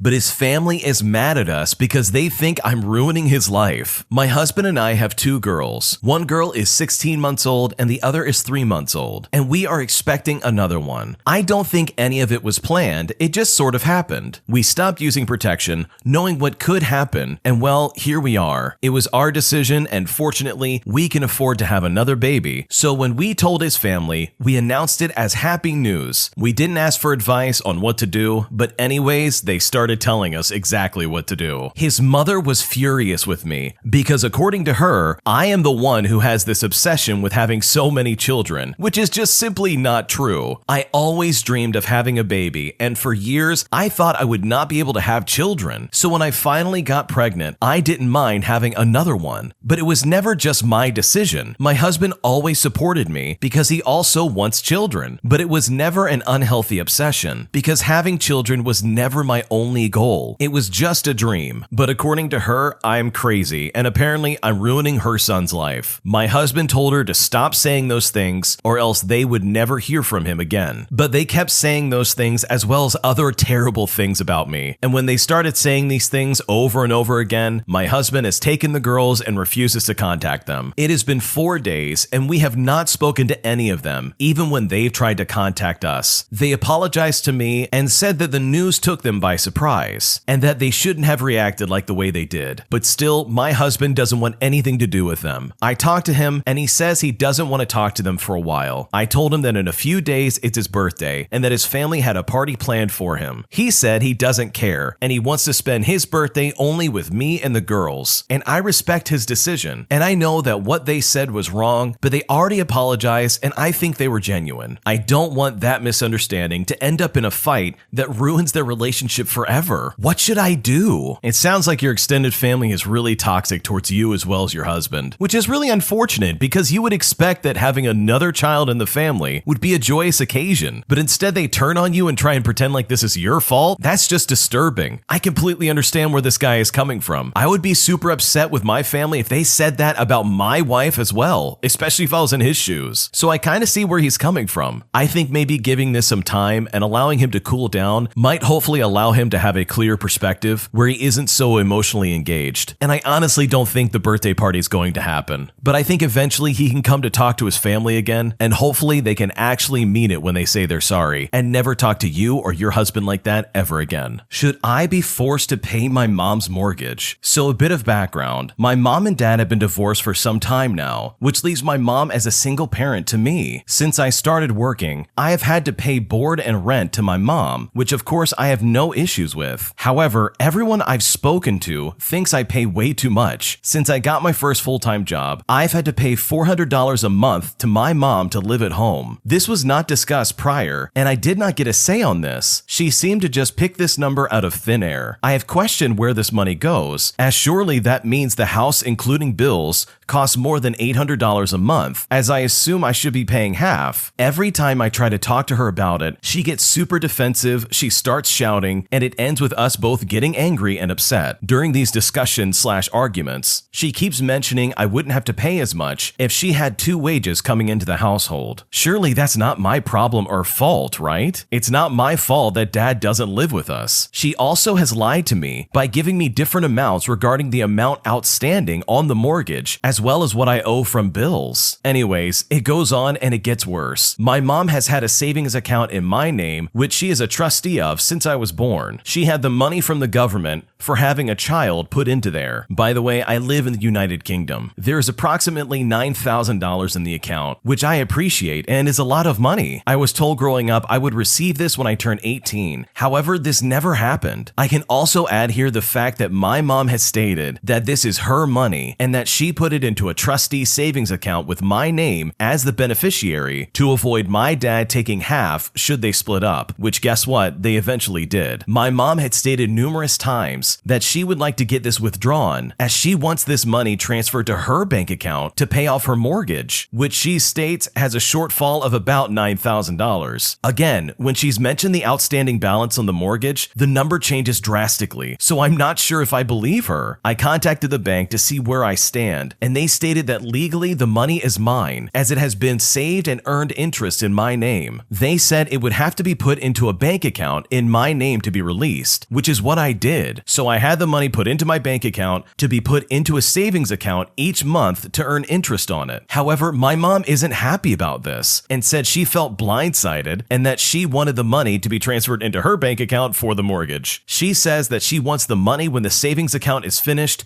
but I can keep any interest earned. The savings account is only a 1-year account and is due to end in the coming months. So I'm just looking for some help on what to do in this situation, as she has again mentioned the money in the savings account coming to an end. I should also mention that my mom is most definitely not struggling financially. She had me set up a direct debit into her savings account from her bank, and I couldn't help but see the balance in her account. She could buy the house again at the original price and still have money left over. I'm totally lost right now. Do I give her the money? Do I give her half? Do I tell her it's legally mine and that I don't have to give her any of it? Money is such a difficult thing to talk about even at the best of times, and it can sometimes bring out the worst in people. What should I do? Here's my honest opinion, and this does not answer your question at all. I would take the money and move out. Clearly, your mom's just trying to get that money to use it for herself. Sure, she's got a mortgage to pay off, but guess what? That money is in your name. To be honest, it sounds like your mom is super greedy and super entitled. You don't have to give her anything personally. I would honestly follow the advice of the bank and say, hey, it's yours. And the worst part about it is, she already has money she can use to pay for her mortgage. It literally sounds like she just wants this out of greed, which is just super unfair to you. So if I was in your shoes, I would not give this money to her. That's just my opinion though. But what about you? What would you do if you were in this situation? Leave a comment down below. We would love to see it. My insane mother-in-law is convinced that I am going to divorce my wife and is trying to convince my wife of the same, and I've simply had enough. My wife and I have been together for 8 years and have been trying to have our first child for about 6 months now. We were keeping everything under wraps, but my wife recently had to take leave from her job at the advice of a doctor. This was all related to trying to get pregnant as well as some existing medical conditions. We decided it was time to let our parents know, as keeping my wife's leave under wraps was going to be impossible. My mother-in-law responded to the news by saying that she needed time to process the information. I walked into another room and my mother-in-law called my wife back and made sure I couldn't hear the conversation and proceeded to tell my wife that she has concerns and that she didn't think that we should have a child together. My mother-in-law's concerns were a complete blindside to both my wife as well as myself. My wife graduated approximately 2 years ago, and my father-in-law told me ahead of her graduation party, without my mother-in-law's knowledge, mind you, that my father-in-law as well as my mother-in-law were buying us a set of cornhole boards. During the graduation party, I said something about the cornhole boards to my mother, and my mother-in-law realized that I knew about the boards before the party. Instead of asking me how I knew, she went to her husband and asked if he knew how I found out. My father-in-law lied. He denied telling me, and they came up with the insane theory that I must have snooped through their email account when I fixed their computer. This lie has snowballed out of control to the point that my mother-in-law now believes that I am installing tracking devices on my wife's person and vehicle. She also claims that I'm wiretapping her phone and that I am tracing her at her job daily. She told my wife that I am going to wait until the child is born, divorce my wife, take the child, and use this medically necessary leave to claim my wife is not capable of being a parent. My wife went and talked to her mother in person that night. My mother-in-law would not even allow my father-in-law in the room and said that our opinions match, claiming that he did not need to be there for the conversation. She told my wife that for the last 2 years, I have shown red flags that needed to be addressed before we considered having a baby. When pressed about if my mother-in-law even believes we should remain married, she refused to answer the question. She went so far as to compare me to her abusive ex-husband, who also just happens to be my wife's biological father, with whom my wife has cut contact with for almost 12 years. My wife and I are furious and incredibly hurt that they have let things get to this point without talking to us. Is there any way to restore this relationship with my wife's parents? If so, what steps should be taken? My wife and her mother have always been close, and they never keep secrets from each other. But this was left festering for so long that I feel it has become insurmountable. My father-in-law has always been scared to anger my mother-in-law and would never come clean about telling me about the cornhole boards at this point, as my wife and I believe it would jeopardize their marriage. What should I do? In my opinion, these people sound crazy. Like the fact that she believes that this guy is actually tracking her at work, as well as somehow wiretapping their phones, is just completely ridiculous. And it doesn't help that the father-in-law is the person to blame for this entire situation. Like if the mother-in-law was just a pile of gasoline, the father-in-law was the match that lit it. Instead of just owning up to it and being like, yep, I told him about the cornhole boards. It's my fault. I shouldn't have done that. He instead let this transform into something that's just absolutely ridiculous. In my opinion, I would cut these people off very quickly from my life. And it sounds like the original poster in this situation is going to be thrown under the bus for the rest of eternity. If I was the original poster, I would sit down with my wife and say, hey, your parents are crazy. I still love you, but I don't want them in our lives. Because in my honest opinion, this will never get better, especially when accusations accusations are being thrown around without any shred of evidence. So yeah, that's my take on this situation, and I really hope you're able to find some relief from these crazy in-laws. Because from the sounds of it, I think you're in it for the long haul, and I think they're gonna blame you for everything pretty much no matter what. This next one came from the Am I the Jerk podcast subreddit. Check out the links in the description if you'd like to submit your own story. Am I the jerk for cutting off my uncle from my life after he refused to help take care of my grandfather? So first, a little bit of backstory. I live in an Asian country where we had some pretty traditional values, like men are better than women, stuff like that. My family takes care of my grandfather, and we have for over 10 years without a break, because he had a stroke some years back and needs help walking, eating, and showering. My uncle and his wife didn't want to take care of him, so the responsibility fell on my mom, my dad, my brother, and me. A few months ago, my uncle offered to take care of my grandfather for 2 months because he wants his child to get to know my grandfather. We of course say yes and finally take a much needed vacation. 1 month in, and we get a message from our uncle, and it said that he dropped off my grandfather at our doorstep with his luggage and that we need to come back quickly to take care of him. We were shocked and angry because we were an hour away and couldn't get back fast enough. So we asked him to at least bring him inside our home and to use our spare key under the doormat. He did that begrudgingly, but kept on messaging us about how big of an inconvenience this was. Turns out my uncle got bored of taking care of my grandfather and decided that he didn't want to take care of him anymore and just dropped him off without notice. And while he was in our house, he stole one of our family heirlooms because he wanted payment for taking care of my grandfather. Keep in mind, our family heirloom is a painting of my great-grandfather, who was a famous painter, and his paintings usually go for a lot of money. And this particular painting was promised to my mom. After all this, we demanded him to bring back the painting, and he said he didn't want to because we were apparently not taking care of it properly and that he would just keep it safe for us. So we went no contact with him, we blocked him on all social medias, and we blocked his phone number. But my grandfather still talks to him daily, and my grandfather says that we were too harsh and that we shouldn't cut off family. Plus, all of our relatives are chiming in and saying that we're the jerks in this situation. So that begs the question, are we the jerks for cutting off my uncle after the way he acted and the things he did? I don't think you're the jerk at all. I think the fact that your uncle dropped off your grandfather at your doorstep all because he got bored of taking care of him is absolutely ridiculous. You don't just get rid of a family member because you're bored of them and you don't want to take care of them. They're not a pet. You can't do that. This is a commitment, and guess what? You're agreeing to take care of them. In fact, the uncle is the one that came to this family saying, hey, I want to take care of my father now. When you say, hey, I want to do this, guess what? You have to do it. The grandfather on this situation is really in need of assistance, and he really needs help. So it's completely insulting and irrational for you to then suddenly turn around and say, nah, I don't want to take care of him. That's not fair for anybody. And on top of all of that, and just how inconsiderate this uncle is, he robbed your family. He stole a family heirloom that did not belong to him, all under the guise that he's going to supposedly keep it safe. And I can guarantee you that that painting's going to be in worse condition under his care than it would have been in your own house. So no, in my opinion, you are not the jerk. I would completely ignore any of the relatives who have nothing to do with this situation because they are just birds chirping on the power line in this situation. They literally have nothing to do with it, so they can stay out of it. And in my opinion, I think you should continue to cut off your uncle because his actions are clearly toxic and he is only thinking about himself. I offered to buy him a drink on our second date, but got stuck with a whole bill instead. Is it okay for me to be upset? I've been talking to this guy every day for several weeks. Conversations have been great, our first date was really good, and we ended up going out again yesterday. Everything was going so well until the bill came along. I had asked if I could pick the next place that we would go to. We're both foodies. So we went to a place he'd never been to before. It was a little pricey, but he chose it out of a list that I sent him. The restaurants on that list varied from super cheap to kind of expensive. The day before, he had an exciting development at work, and I offered to buy us a round of drinks to celebrate. It's worth noting, I did not offer to pay for the whole menu when I said this. He orders one of the more expensive drinks on the menu, which is totally fine. I was planning on paying for it anyways. The bill comes and they set it near me. I needed to use the restroom, so I set my card down and said if they come back, to just give them my card for the drinks. I come back from the restroom and the bill and my card are still sitting there. The waiter comes up and asks if we're going to be using my card to pay. I look at him and he looks at me. No movement or offer to split the bill. It's awkward, so I just go ahead and pay for everything. We did grab drinks afterwards and he paid for what I got, but the whole experience left a bad taste in my mouth. He didn't make a move to kiss me at the end of the night, which was just strange also. I'm torn on how I should feel about this. My immediate reaction was to feel kind of mad and turned off, but part of me feels like because I picked the place, maybe I was supposed to pay for some reason? I'm not sure, but I would love to know someone else's perspective on this. So what do you think? Am I okay to be upset over this? I can see your perspective on this one, but he did pay for the first date, and you didn't really communicate clearly or speak up for yourself at all, so it kind of sounds like this one's on you. I think you probably should have made it a little bit more clear that you're just paying for the drinks and that he's going to be picking up the rest of it, but it sounds like that part of the conversation was either completely missed or not at all communicated. So unfortunately, I think you're just going to have to eat that bill, and maybe next time speak up a little bit better about what you want. That way everybody can walk away happy. My brother is gaslighting his wife really badly, and I don't know if there's anything I can do about it. I know gaslighting is a term that gets thrown around a lot lately, so please correct me if I'm not using it right, but I think I am. To start off, I'm a 23-year-old female. My brother is 34 years old, and he's married to a girl who is 21 years old. They have 3 kids together, and he treats her like absolute garbage. And no matter what I say to her, she'll always just make an excuse for it. She'll say things like, oh, he's just tired from work, or whatever. And it reached a point where if I talk too badly about him, she'll get annoyed with me and stop talking to me for a while. Anyway, I recently heard that he cheated on her. The person who told me is a reliable source, so I'm sure he did cheat, but I don't have any solid proof. I still don't know if I should say something to her or not, since I don't have any proof. She's talked to me a few times about things that she's noticed that have been off, especially things that I've told her were red flags and that she should look into. One of the things was his long hours at work. She said she was talking to one of his coworkers' wives and mentioned how hard the longer hours have been. The wife had no idea what she was talking about. Her husband wasn't working any extra hours. I told her that that was weird and she should look into it. She ended up asking my brother, and he gave her some BS excuse about how just his department was working late. I pointed out to her that the woman she talked to is in the same department as her husband. She was just like, oh, I'm sure there are smaller inner departments we don't know about. Then she found text messages on his phone, like straight up cheating texts. She confronted him about it, and he said it was one of his coworkers texting his girlfriend from his phone. And yet still, she's not catching on. To top it all off, she found a ring in their SUV that he used when his truck was in the shop. He claimed it was mine, that it must have fallen off when I used the car to pick up their kids. She went to return it to me, and I told her that it was not mine. When she asked my brother again, he told her that he didn't mean me, but our other sister or one of her friends. But neither of those people that he mentioned picked up the kids ever, as none of them have their license. And the incidents go on and on. How can I snap her out of it without getting her mad? I really don't have much of a relationship with my brother, to be honest. I do, however, have a relationship with her because we were both in cheerleading together in high school. What should I do? It's a really sad situation because I don't know if there's anything you can do. It sounds like the writing could literally be on the wall or on the phone and she's still gonna deny it. Like she passes off all of this toxic behavior without ever confronting him about it, which is just really, really sad. Very obviously, her husband is absolutely using her, and he has manipulated her so much that she doesn't say anything about blatant red flags that are right in front of her face. And that is really, really sad. I can only imagine being in that type of situation where you're trying to desperately excuse everything your significant other is doing, all to avoid the inevitable reality that they are probably cheating on you, let alone treating you terribly, and for years at that. But unfortunately, I don't know if there's much this original poster can do other than just saying, hey, I'm here for you and I care about you. Because it sounds like this lady does not want to fess up to the fact that her husband is treating her poorly and cheating on her. And if a person doesn't want help with the situation or in any way wants to face this, then there's really not much you can do about it. My mom called me fat and expects me to apologize to her. My mom and I have always had a strained relationship due to her being absolutely crazy. She's an aggressive narcissist, she's a gaslighter, and she has always favored my younger, substance-addicted, money-thieving brother for God knows what reason. My mom and I did actually have a period of my childhood where she said she would brag to her friends about me. She would tell them that I would get good grades, and that I don't run off with the boys, and I don't get pregnant, I don't do any of these terrible things. I realized a couple of years ago that I don't really remember when she stopped saying those nice things about me. I mean, did she ever? Maybe she was lying then too. Well, little did I know that not only had she stopped saying nice things about me, if she ever did, but she has also been insulting me to our family for years. years. I didn't find this out until about 2 weeks ago. I got a phone call from my cousin who said she didn't want to keep quiet about something anymore, saying that she had to tell me that my mom was over at my aunt's house in front of the entire family mocking me. She said I'm too sensitive and that I'm self-conscious about my body and that it's probably because I'm fat and that she has to choose her words carefully around me because otherwise I might start a fight. Now, just days before this, I had gone to a bridesmaid dress fitting at my mom's place and the dress was massive on me. Yes, I'm very curvy, but the dress was even bigger. My mom, in half an hour, managed to insult my body, my skin, my hair, and more. I have chronic depression. She knows this, and I spent the next week in a manic depressive spiral, but she simply didn't care. So to get that phone call from my cousin was the last straw. I posted a poem on my socials, which I had no intention of posting before, about how my mom tore me down during one dress fitting. She contacted me soon after and was saying everything was my fault anyway and demanding that I explained why I would even post the poem in the first place. It has now been 2 weeks of no contact. I've been to 2 family events with her around and have actually been much calmer and happier without her hanging around, and I think she knows it. Yesterday, while at a carnival with the family, my mom was there again. I didn't say a word and I enjoyed myself with the other family thoroughly. My cousin told me she overheard my mom saying she's waiting for me to come to her, but I have no intention of doing that anymore. Later, my uncle sat down with me and said my mom feels this is so weird and he doesn't want me to have any regrets and that he can't imagine me not being at my mom's wedding, who I was going to be a bridesmaid for until things went south. He says this after witnessing my mom making fun of me and calling me fat. He was pretty much asking me to forgive and forget and to move on. I don't know about you, but I've experienced more happiness and growth in the 2 weeks I've cut my mom off than I think I would by forgiving and forgetting the stuff she's done to me for the 100th time. I don't think I will forgive and move on like I always have before. I think instead I'll just move on without her with a smile on my face. Good for this original poster for finally seeing that, hey, I don't need this crazy lady in my life, especially when her mom has been treating her like garbage for years. There's a cliche saying that I've heard somewhere before that says, sometimes the best revenge is a life well lived. And I really like that, and I think that applies in this situation. Your mom has put you down, humiliated you, and talked badly about you constantly. There is no reason for you to forgive her for anything. I think maybe eventually you can find yourself in a place where you can let go of the things that have happened, but to be expected to forgive her just so you can keep the peace and have it so her wedding goes off while you're there is not something I would do if I was in your shoes. I absolutely would make it a point, especially at her own wedding, to say, hey, your actions actually have consequences this time. And guess what? It's your own fault. So good for you for finding your voice and good for you for finding a way to get away from her. Because in my opinion, you're going to be so much better off without her constantly putting you down. My dad is planning on divorcing my mom, and my mom wants me to try and help salvage their marriage as a last resort. And I honestly don't know what to do. The beginning of this is a mess. For me at least. My mom and dad have been married for a long time. I don't know the exact length, but I'd say at least 20 years. On June 19th of this year, they were having a super loud fight. I stayed in my room trying to ignore it by playing a rhythm game, as one does. Then the fighting sort of stopped, but my sister and I were called to the dining room. My mom and dad were at the table, looking distressed. Lots of stuff was said, but the summary was that my dad was tired of fighting and didn't feel like he belonged in our family anymore.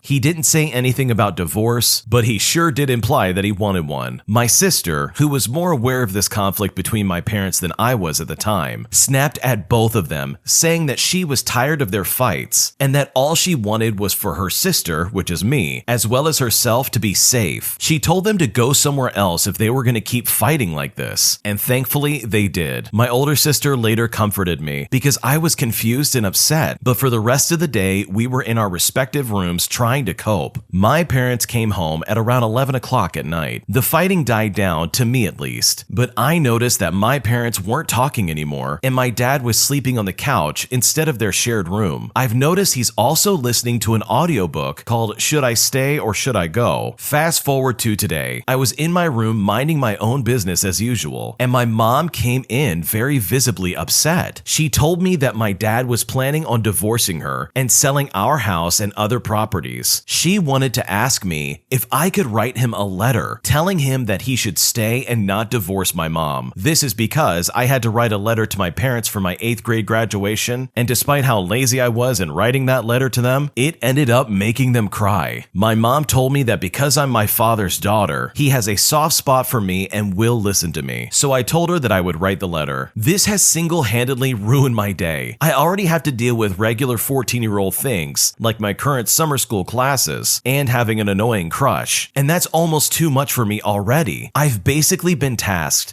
with mending my parents' relationship. I've told my friends about this, and they've offered me places to stay as well as their support. But like me, they're all 14 and don't know how to deal with this sort of heavy stuff either. I also can't go to my sister for help right now because she's on an international school trip, and I don't want to ruin her fun by dropping this news on her. It's the summer before her senior year, and I don't want her to be stressed during a time where she's supposed to be having a good time with her friends. And just so you know, my dad is very firm on his decision to divorce my mom. They've tried therapy, they've tried couples counseling, but he said he doesn't want to do that anymore and just wants the divorce. What should I do? I want to make it very clear to anybody listening. If you place it on your kids to try and save your marriage, you are a terrible human being and a terrible parent. That is not the kind of thing you put on your kids' shoulders. I'm sorry, that is just absolutely terrible. I feel so bad for this original poster to be put in a position like that where they are now in a roundabout way responsible for the success or failure of this marriage. Like, that is absolutely horrendous, and I'm so sorry they're dealing with this. If I was in this person's shoes, I would immediately go up to my mom and tell them,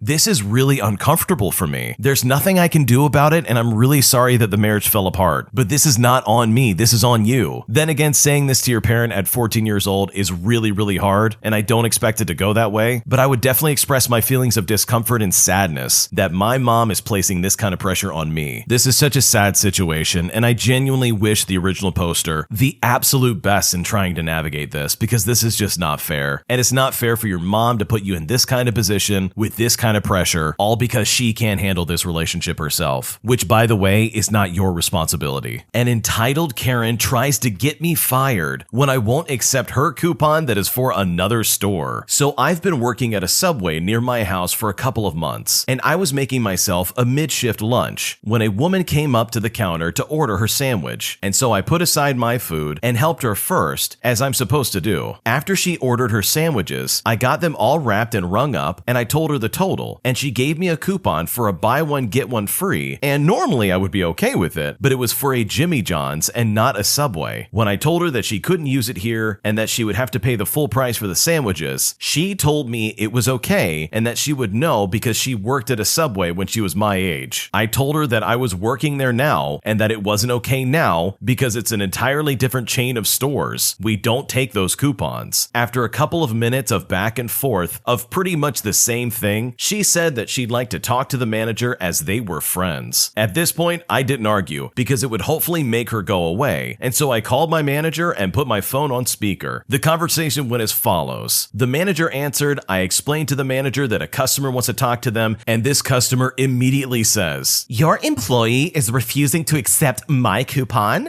and is forcing me to pay full price." I chimed in by saying, the coupon is for Jimmy John's. I've tried explaining it to her that we cannot and will not take it, but she refuses to listen and pay for her 2 sandwiches that are already completed. The customer says, "It's just a sandwich. What's the big deal? Now, can I get my sandwiches or what?" I then explained that no, we can't do that without them paying full price. It's not a Subway coupon. I can't accept it. This customer then says the very thing that almost sets me over the edge. She says, "I want this employee fired for this. He is refusing to give me my food. How can you be on his side? This is so unfair." Thankfully, my manager was not having it and actually had my back. My manager said, "Ma'am, if this continues, I'm just gonna hang up and nothing's gonna happen. Make your choice. Pay for the subs or leave." After that, she said a bunch of slanderous words about our location and how unfair we were treating our customers and all this other garbage. But to keep a long story short, she left, the subs got thrown out, and she was never to be heard from ever again. How on earth do you go into a Subway and try and use a Jimmy John's coupon? I mean, what kind of weirdo is that? You're just causing a big fuss over a sandwich that you could have made at home for cheaper. And I thought this manager was your friend. What happened? On a personal note, when I worked in customer service, I absolutely hated when a customer would try and claim that they knew the manager by person or that they were friends, because 99% of the time that was a complete lie. If you're friends with them, go ahead and give them a call and complain about me. I could care less. And you can bet those are the type of people who are the most entitled, and they will act the most crazy when they don't get what they want. It's just absolutely insane, and it's completely irrational. Worst of all, if this actually is the case where the manager is friends with this crazy customer, the manager is probably too much of a coward to say anything to this person for their negative, abusive behavior. And that, in and of itself, is completely horrible to deal with as an employee. All things aside, I'm so glad that this lady did not get what she wanted, and I'm so glad that coupon was not accepted. Because Karens like this need to be put in their place. Because the last thing they want to hear is the word no, when in reality, they should have heard that years ago. Today, I messed up by asking a girl at the gym to put my hair in a ponytail. This happened 2 days ago, and I'm still horribly embarrassed. I go to a really big gym with lots of treadmills. For the first part of my workout, I usually run several miles. I also have long curly hair. It's very clean and well kept. I know it's not gross because random women always approach me and say how much they like it. It actually embarrasses me because I'm a little shy. The problem is, lately when I've been running, it's flopping around getting into my eyes, which is super annoying. Last time I was at the gym, this woman noticed and put it in a ponytail for me. It worked out great and I was really appreciative. So the other day, I bought some hairbands, and when I got on the treadmill, I tried to put it in a ponytail. After 10 minutes of fumbling with it, it was a no-go. There was a younger girl in her 20s on the treadmill next to me grinning, watching my wrestling match. She had completed her workout. I sheepishly looked at her and said it was my first time trying it alone, and I was obviously uncoordinated. She started to laugh, and this is where my mess up starts. I told her my hair was clean and asked if she could please help me real quick. Her eyes got very big and she said nothing. She just smiled at me and walked away. Suddenly, I realized either she was really grossed out by touching a strange guy's hair, or she thought I was trying to pick her up. I felt awful and creepy. First off, I'm a bit older than her. I'm about 56. However, I would never poach a girl in her 20s. My daughter is in her 20s. Furthermore, I think it's in poor taste to hit on women at the gym. We are all there to work out, not to score dates. I wanted to apologize, but I never saw her again. Now, I can't get this feeling of being a total old guy mouth breather out of my head. And worst of all, I still can't put my hair in a ponytail. Were you just as shocked as I was to find out that this was a 56-year-old man with this long hair? Did not expect that for the life of me. I can kind of see both sides of this. I can completely understand where this guy's coming from, where he feels like he scared this lady off, all because he asked her to put his hair in a ponytail. Because I think this guy said it best. You don't go to the gym to try and pick up a date. It's weird, it's awkward, and you can come off as a creep really quickly. I think your best solution would be to see if you can put your hair up in a hat somehow, or to maybe get that 20-something-year-old daughter of yours to help you figure out how to put your hair in a ponytail instead of some random woman at the gym. Overall, though, I think this could have gone a lot worse, and I would personally be thanking my lucky stars that I never saw that lady again, because the awkward memories would have flooded back, and your time at the gym would probably be spoiled. This next one came from the Am I the Jerk podcast subreddit. Check the links in the description if you'd like to submit your own stories. Am I the jerk for being willing to testify against my dad in court? So sometime last year, I was asked by my mom if I was willing to testify in court that I never stayed at my dad's house for as long as they had been divorced. And well, here's how it went. My dad was taking my mom to court in a custody battle over my younger siblings. I was over 18 years old at the time, so it wouldn't be relevant to me. He was only doing this so he could pay less child support, which will be important later. So my parents got divorced in 2015 due to my dad's cheating and constant mental and emotional abuse, with a dash of gaslighting on the side. My mom has the majority of the custody, taking 2 weeks to my dad's 1, and then later to my dad just getting every other holiday and summers. My parents settled the child support personally without lawyers involved for some reason, probably to save money or something like that. And that was that. That is until my mom started to request a little more money because what she was getting was such a little amount, as my dad had been decreasing the amount he paid as the years went by. It eventually got to the point where my dad sued my mom over custody of the kids so he wouldn't have to pay more, which is dumb because paying for kids full time is most probably more expensive. So with the trial approaching, my mom asked asked if I would be willing to testify over a video call, and I agreed. Ever since I learned that my dad cheated on my mom, it's been very difficult to like him, and what made it even more difficult was hearing how even now he's cruel to her and is aggressive towards her still, even when she moved to another state. So I still don't know how, but my dad found out that I was asked to testify, and he texted me to ask me about it. He asked if my mom asked me to testify, and I tell him yes, she did, to which he immediately goes, "I don't think it's right to have your own son testify against you,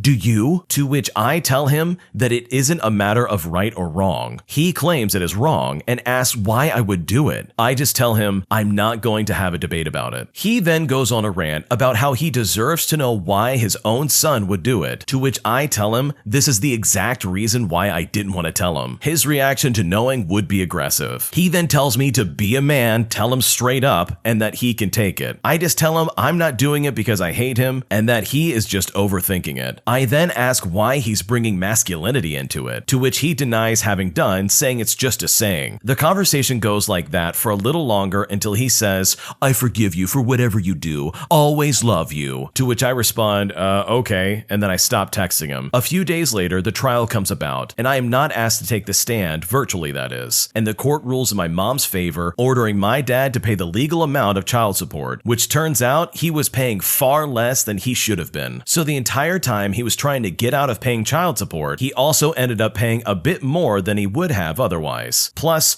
all of the back pay he was due. On top of that, he was also forced to pay for my mom's lawyer as well. So for him, the entire trial was a huge waste of money, and he won nothing. Unfortunately, my little siblings still have to spend summers there. That didn't change, and they find it miserable, but they get through it. But it's mostly a happy ending, as they don't have to spend extra time there. My dad won nothing and still pretends to care about his kids. I also don't think he even cares about the time they spend together. He just likes to make my mom upset. All he does is try to bribe my siblings with things like AirPods or a new iPhone or a little dirt bike, which doesn't work, by the way. They still hate going to his house. In the end, I didn't end up testifying against him. And even if I did need to testify, they were just going to ask me if I ever stayed there, which in all honesty is a small question, but I would have answered it. I think my dad thought I was going to say something worse than that. He couldn't have known what I was going to be asked, but his reaction to knowing what I could have done only made wanting to do it feel better. So am I the jerk in this situation? Am I the jerk for being willing to testify in court against my dad? I don't think you're a jerk at all. I think this situation is really messy overall. Your dad only took your mom to court so he didn't have to pay child support payments. It's a really scumlord thing to do because it reveals his hand completely. He's basically saying, hey, you're not worth the money, and that's directed towards his kids. It's a very telling sign when divorced parents don't want to do what they need to do for their kids, whether that's paying child support payments or even buying them simple things like shoes or clothes or food. When a parent doesn't provide that type of stuff, if they're able to, then they are, in my eyes, a terrible parent. And the way this father is acting is not indicative of being a good parent. If anything, he's just a piece of garbage, and he is a terrible father. He does not care about his kids for a second. He just wants a discount on the family that he abandoned. And kids are smart. They can see the writing on the wall. In this situation, it probably wouldn't take much for the original poster's younger siblings to see exactly which parent actually cares. Is it the mom that's doing her best to try and figure out their situation and provide them with some semblance of a childhood as well as happiness and the things they need? Or is it the father who's trying to claim custody over the kids for the sole reason so that he doesn't have to pay child support payments? In my opinion, it doesn't take a genius to see that the dad in this situation is a terrible parent. And if I was a kid dealing with this stuff, I would absolutely pick my mom over him any day of the week. So good for this original poster for choosing to stick up for their siblings, because you can bet that dad only texted them because he didn't want them to say anything that would ruin his case. Also, he can try and save a little bit of money. Today, I messed up by getting my mom and my girlfriend's mom to think that we hated each other, all while we secretly dated. And let's just say it was a mess. This happened over 8 months ago. So my girlfriend's mom and my mom worked together. They became close friends last year, and since then, they've been trying to get her daughter and I, we're both 19 years old, together and to start dating. They made a few attempts at getting us to meet, and it was really annoying. All we kept hearing was how good we would be together. We never actually met each other until she was tricked into getting a job where I worked. I had seen pictures of her, but she looked even better in person. After getting to know each other over the next 4 months, we realized we had a lot in common. The problem is we're both stubborn and didn't want to give them the satisfaction that they were right about us all along. So to repay them, we decided to pretend that we hated each other while secretly dating. If the relationship lasted a year, then we would tell them all about us. We made up a story about an argument we had one day at work. After that, we would just randomly start talking garbage about each other to our moms and then sit back and see what their reactions were. It was hilarious and made it easier for us to secretly date. But last week, we probably took the joke too far. My girlfriend was giving me some lines to say about her, and we decided to heavily imply that I wouldn't be the first guy that she spent quality time with, if you know what I mean. When I told my mom this, she told my girlfriend's mom about it. It started an argument between the two of them about how I treated her daughter horribly. Of course, my mom tried to defend me by saying she's heard all the insults my girlfriend has said about me as well. 2 days ago, we were told that they are no longer friends. We told them the truth about our relationship, but I guess it was too late because they said some nasty stuff about each other. Now my girlfriend and I feel awful for breaking up a good friendship. We should have been honest about our relationship from the start, especially with two people who would have supported our relationship from the get-go. It's never a good feeling knowing that you ruined a friendship, but even worse that you ruined a friendship over a lie. And that's really rough because it looks like both of these moms went in on it and said some super nasty stuff that ruined their relationship completely. Which really sucks because it sounds like they were good friends to begin with, and everything got messed up over a lie. I mean, sure, I can completely understand where you're coming from, where you have your mom trying to set you up with some other girl, and these two moms are trying to work together to get you two to date. Trust me, I've been there, and yes, it can be very frustrating. But at the end of the day, you started dating. You probably should have said something in the beginning and been like, hey, you were right, but things didn't go that way. Hopefully things can work out, and hopefully your mom as well as your girlfriend's mom can become friends again, because obviously the two of you never intended for anything like this to happen. So hopefully they're able to eventually make up and get things straight again. Today, I messed up by stealing what I thought was a pine cone,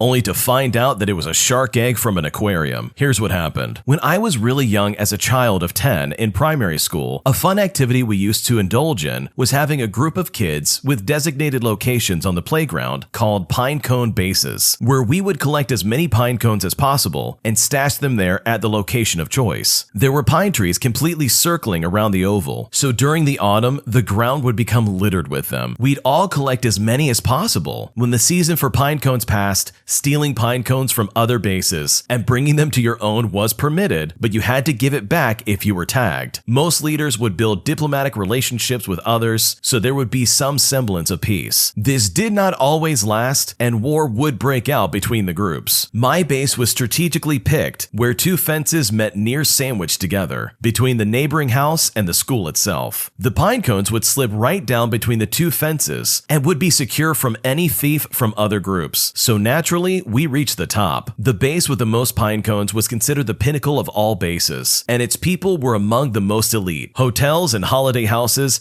paled in comparison to the might of the master pinecone base. It demanded without question everyone's respect. My influence even allowed me to pick what the special could be for the canteen lunch. It was always chicken tenders. One day, as a school incursion, we went to the city aquarium with bingo charts and questionnaires, which we had to solve by going to each point of interest, consisting of octopi, coral, fish, sharks, and other marine wildlife and activities. We were all split into groups of 5. I was in Team Sea Urchin. As we entered one of the rooms containing many glass walls, with beautiful wildlife swimming behind them, there was a single tank in the center with the lid off, just low enough for kids to see inside. It was full of coral and bubbles, but there, right in my face and bobbing in the center, was the strangest, most sleek-looking and smoothest pine cone I'd ever seen. It was beautiful and spiral in shape. My eyes must have flared in surprise, and my mind began to rush, because before anyone had a chance to see me, I had picked it up out of the water and stuffed it into my backpack. Throughout the rest of the incursion, we continued to answer all the questions and spot the bingo charts with the fish we found. It turned out not to be a contest, but whether or not the students were engaged in the activity, so no prizes were given out. Eventually, the excursion came to a conclusion, and we all had to return to the bus. Everything seemed normal, though I was slightly a bit giddy and far too excited to return to the playground. Once we returned to school, I proudly ran across the oval and placed my beautiful, unique pine cone in the center of the rest, right between the two fences where it was certainly safe. The moment the bell rang, we all went back to our classrooms, and the teacher had yet to enter. He came in later than usual. Upon coming through the door, he was red in the face, flustered as he leaned against the chalkboard. With a strain in his voice, he said,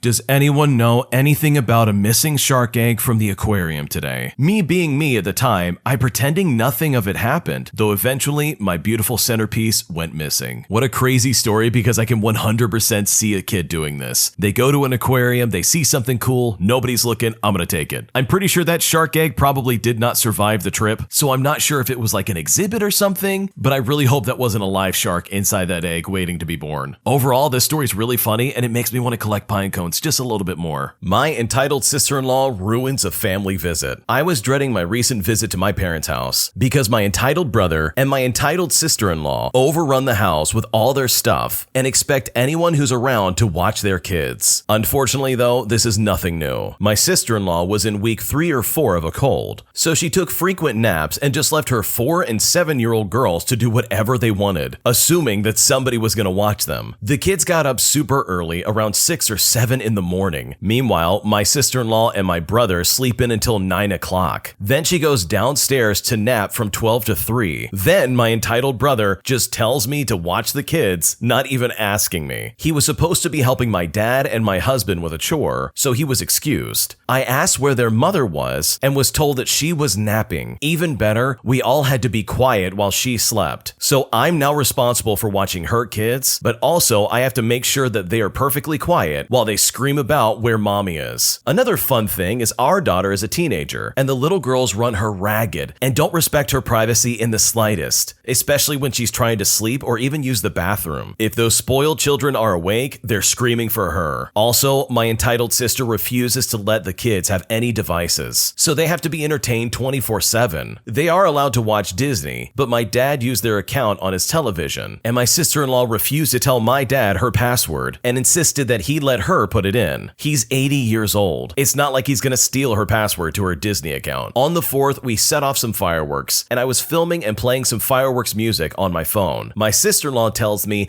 I'm not allowed to play the 1812 overture. I picked Ray Charles' God Bless America because I thought it was a safe bet, but I forgot that my entitled sister-in-law is a rabid atheist. About a minute into the song, she says, "That's enough of that." I was absolutely floored. Not to mention that she, as well as my brother, are 10 years younger than me. Most of my videos have her yelling at the girls to stay on the blanket. They also demanded dinner at 6 o'clock on the dot and complained until it was served. But of course, they didn't do anything to help my 80-year-old mom to fix it, who, by the way, had a knee replacement surgery and just walks around with a limp. I have never seen anybody act this extra around family, but my mom never says anything to them. Instead, she says it behind their back and wishes that they would improve their behavior. It's a really sad situation because I know the type of parents you're talking about. They come over, they storm the house, then they drop their kids off and say, "Hey, it's your problem now." It's super inconsiderate, especially when you didn't ask the person in the first place of, "Hey, can you watch my kids?" It sounds like the sister-in-law as well as your brother are super lazy. They need to get off their butt and raise their own kids. And personally, if I was in your situation, I would stop watching the kids. Like, yeah, I'm not gonna let them run outside or anything like that, or get into anything that could possibly hurt them or anything like that. But there's no way on earth I'm gonna sit there and be forced to babysit kids I don't want to babysit. That's not fair for me or anybody else around. So personally, that's what I would do if I was in your shoes. But also, it will probably do you as well as your parents a lot of good if you step up and say something. You shouldn't have to deal with this kind of behavior, and it's completely inappropriate as well as irresponsible to allow it to happen. Setting up boundaries and putting your foot down is not a bad thing. Sometimes people like this need that type of information for them to realize, oh, I'm being a piece of garbage. Otherwise, you're just enabling this behavior. And by not saying anything, you're basically saying, yeah, you can act like this. And who knows, maybe with some healthy boundaries, the entitled sister-in-law and your brother might clean up their act and probably be a little bit better potentially. You never know unless you try. My entitled little brother steals my mini bike and goes for a joyride, all while my parents sit by and do nothing to stop him. It got so bad that I nearly called the police. When I was 17, I bought a used mini bike and used it to get to and from a part-time job. My little brother is something else. He was the boy that my parents extra coddled because he was diagnosed diagnosed as high-functioning autistic. And anything I had, my brother had to have too. And if I refused to give it to him, my parents generally just took it from me. At least until that behavior was exposed to the public, when my parents tried to cancel my 14th birthday. After that, my parents stopped forcing me to give my stuff to my brother whenever he wanted. And that led to some extra huge tantrums from him. My brother would look for things around the house to throw to the floor and to break. Usually dishes, to be honest. My parents actually stocked up on plates from secondhand stores because of that. Crazy stuff if you think about it. When I got the mini bike, my brother was upset I wouldn't let him take it for a ride. But he's destructive with all of my stuff. Every time he broke his BMX, I'm the one who had to fix it. Change a flat, new pedals, new tire, new handlebars, new brake line. It's all up to me. He's got a stunt BMX that he begged for, and my parents spent hundreds on it. But as much as he loves it, he never fixes it himself or properly takes care of it. He just calls me over begging me to fix it. My parents got him the parts and the tools, but he never bothers to do anything more than pumping up a tire. And even then, he usually tries to get someone to do it for him. He's also very careless in where he leaves the bike. He left it in a neighbor's driveway once, and its handlebars got run over by the neighbor's van. He somehow destroyed the pedals, and a new pair had to be put on. He even broke the rear brake line, all while having a tantrum. The tire was understandable though, since those tend to wear out easily. But it wasn't hard to swap it, and I shouldn't have to come over on a Saturday to do it when my brother is perfectly capable of doing it himself. So the answer is absolutely no. I'm not letting him take my mini bike on a joyride, especially with gas prices being so high these days. The mini bike gets 60 miles per gallon. It can only really go 40 miles an hour, and I have a 5-mile commute anyways. About a month before my brother's 14th birthday, my parents called me begging me to come over and fix the BMX again. My bratty little brother had once again worn down the rear tire to its threads. I was absolutely annoyed, but I came over anyway because they offered to pay me. I swapped the tire and I sat down for a bottle of water because it was like 100 degrees out that day. My brother watched me work on the bike till I was done. His helmet was on, so I figured he was just waiting to go for a ride on his bike. But the moment my back was turned,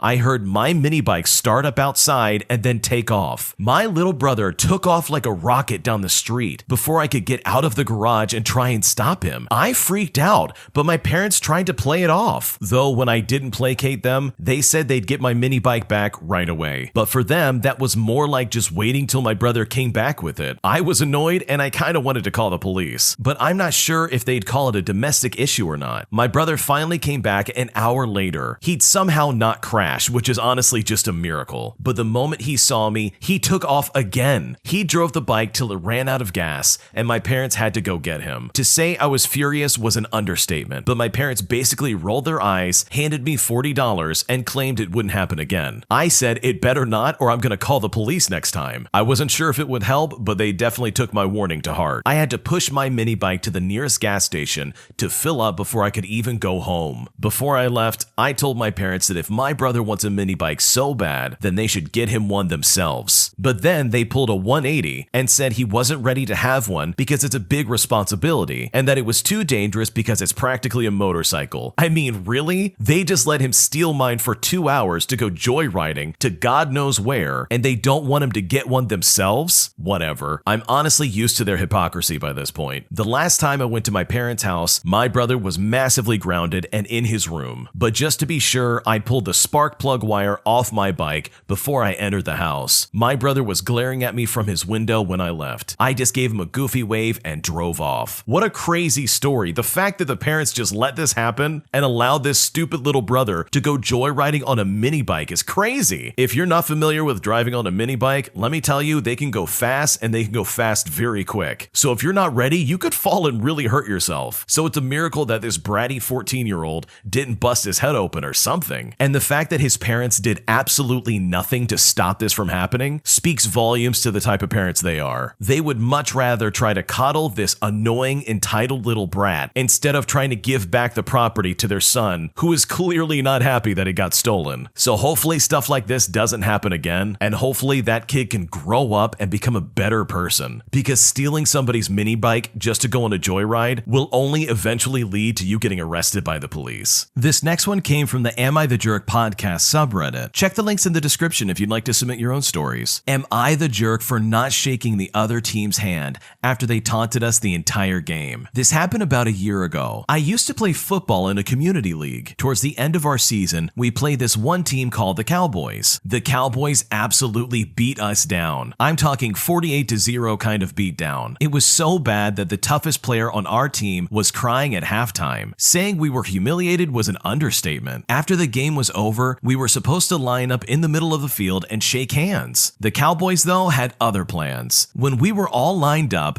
they grabbed their team flag and started running down the entire length of the field, screaming, "You guys suck!" We were obviously very pissed. My coach, who I'll call Coach Woods, that's not his real name, decided we would not shake their hands after this display of unsportsmanlike behavior. So we waited until they finally decided to line up to shake our hands, and then we turned around and walked away. My coach said, "We're not gonna bow down to them." That's when our quarterback's Karen mom comes running onto the field. She starts cussing out the coach and screaming at him in front of everyone. Everyone was mumbling about how she was a Karen while she was doing it too. She ended up making her son go and shake the other team's hand. I agreed with the coach, but my family did not. Also, the league did nothing about it. No suspensions, no warnings, nothing. So what do you think? Am I the jerk for not shaking the other team's hand? There's no way on earth I would have gone anywhere near that other team except for some kind of physical altercation. It's one thing to win a game and absolutely get destroyed and then you end the game and that's it. It's another thing to win the game and then talk trash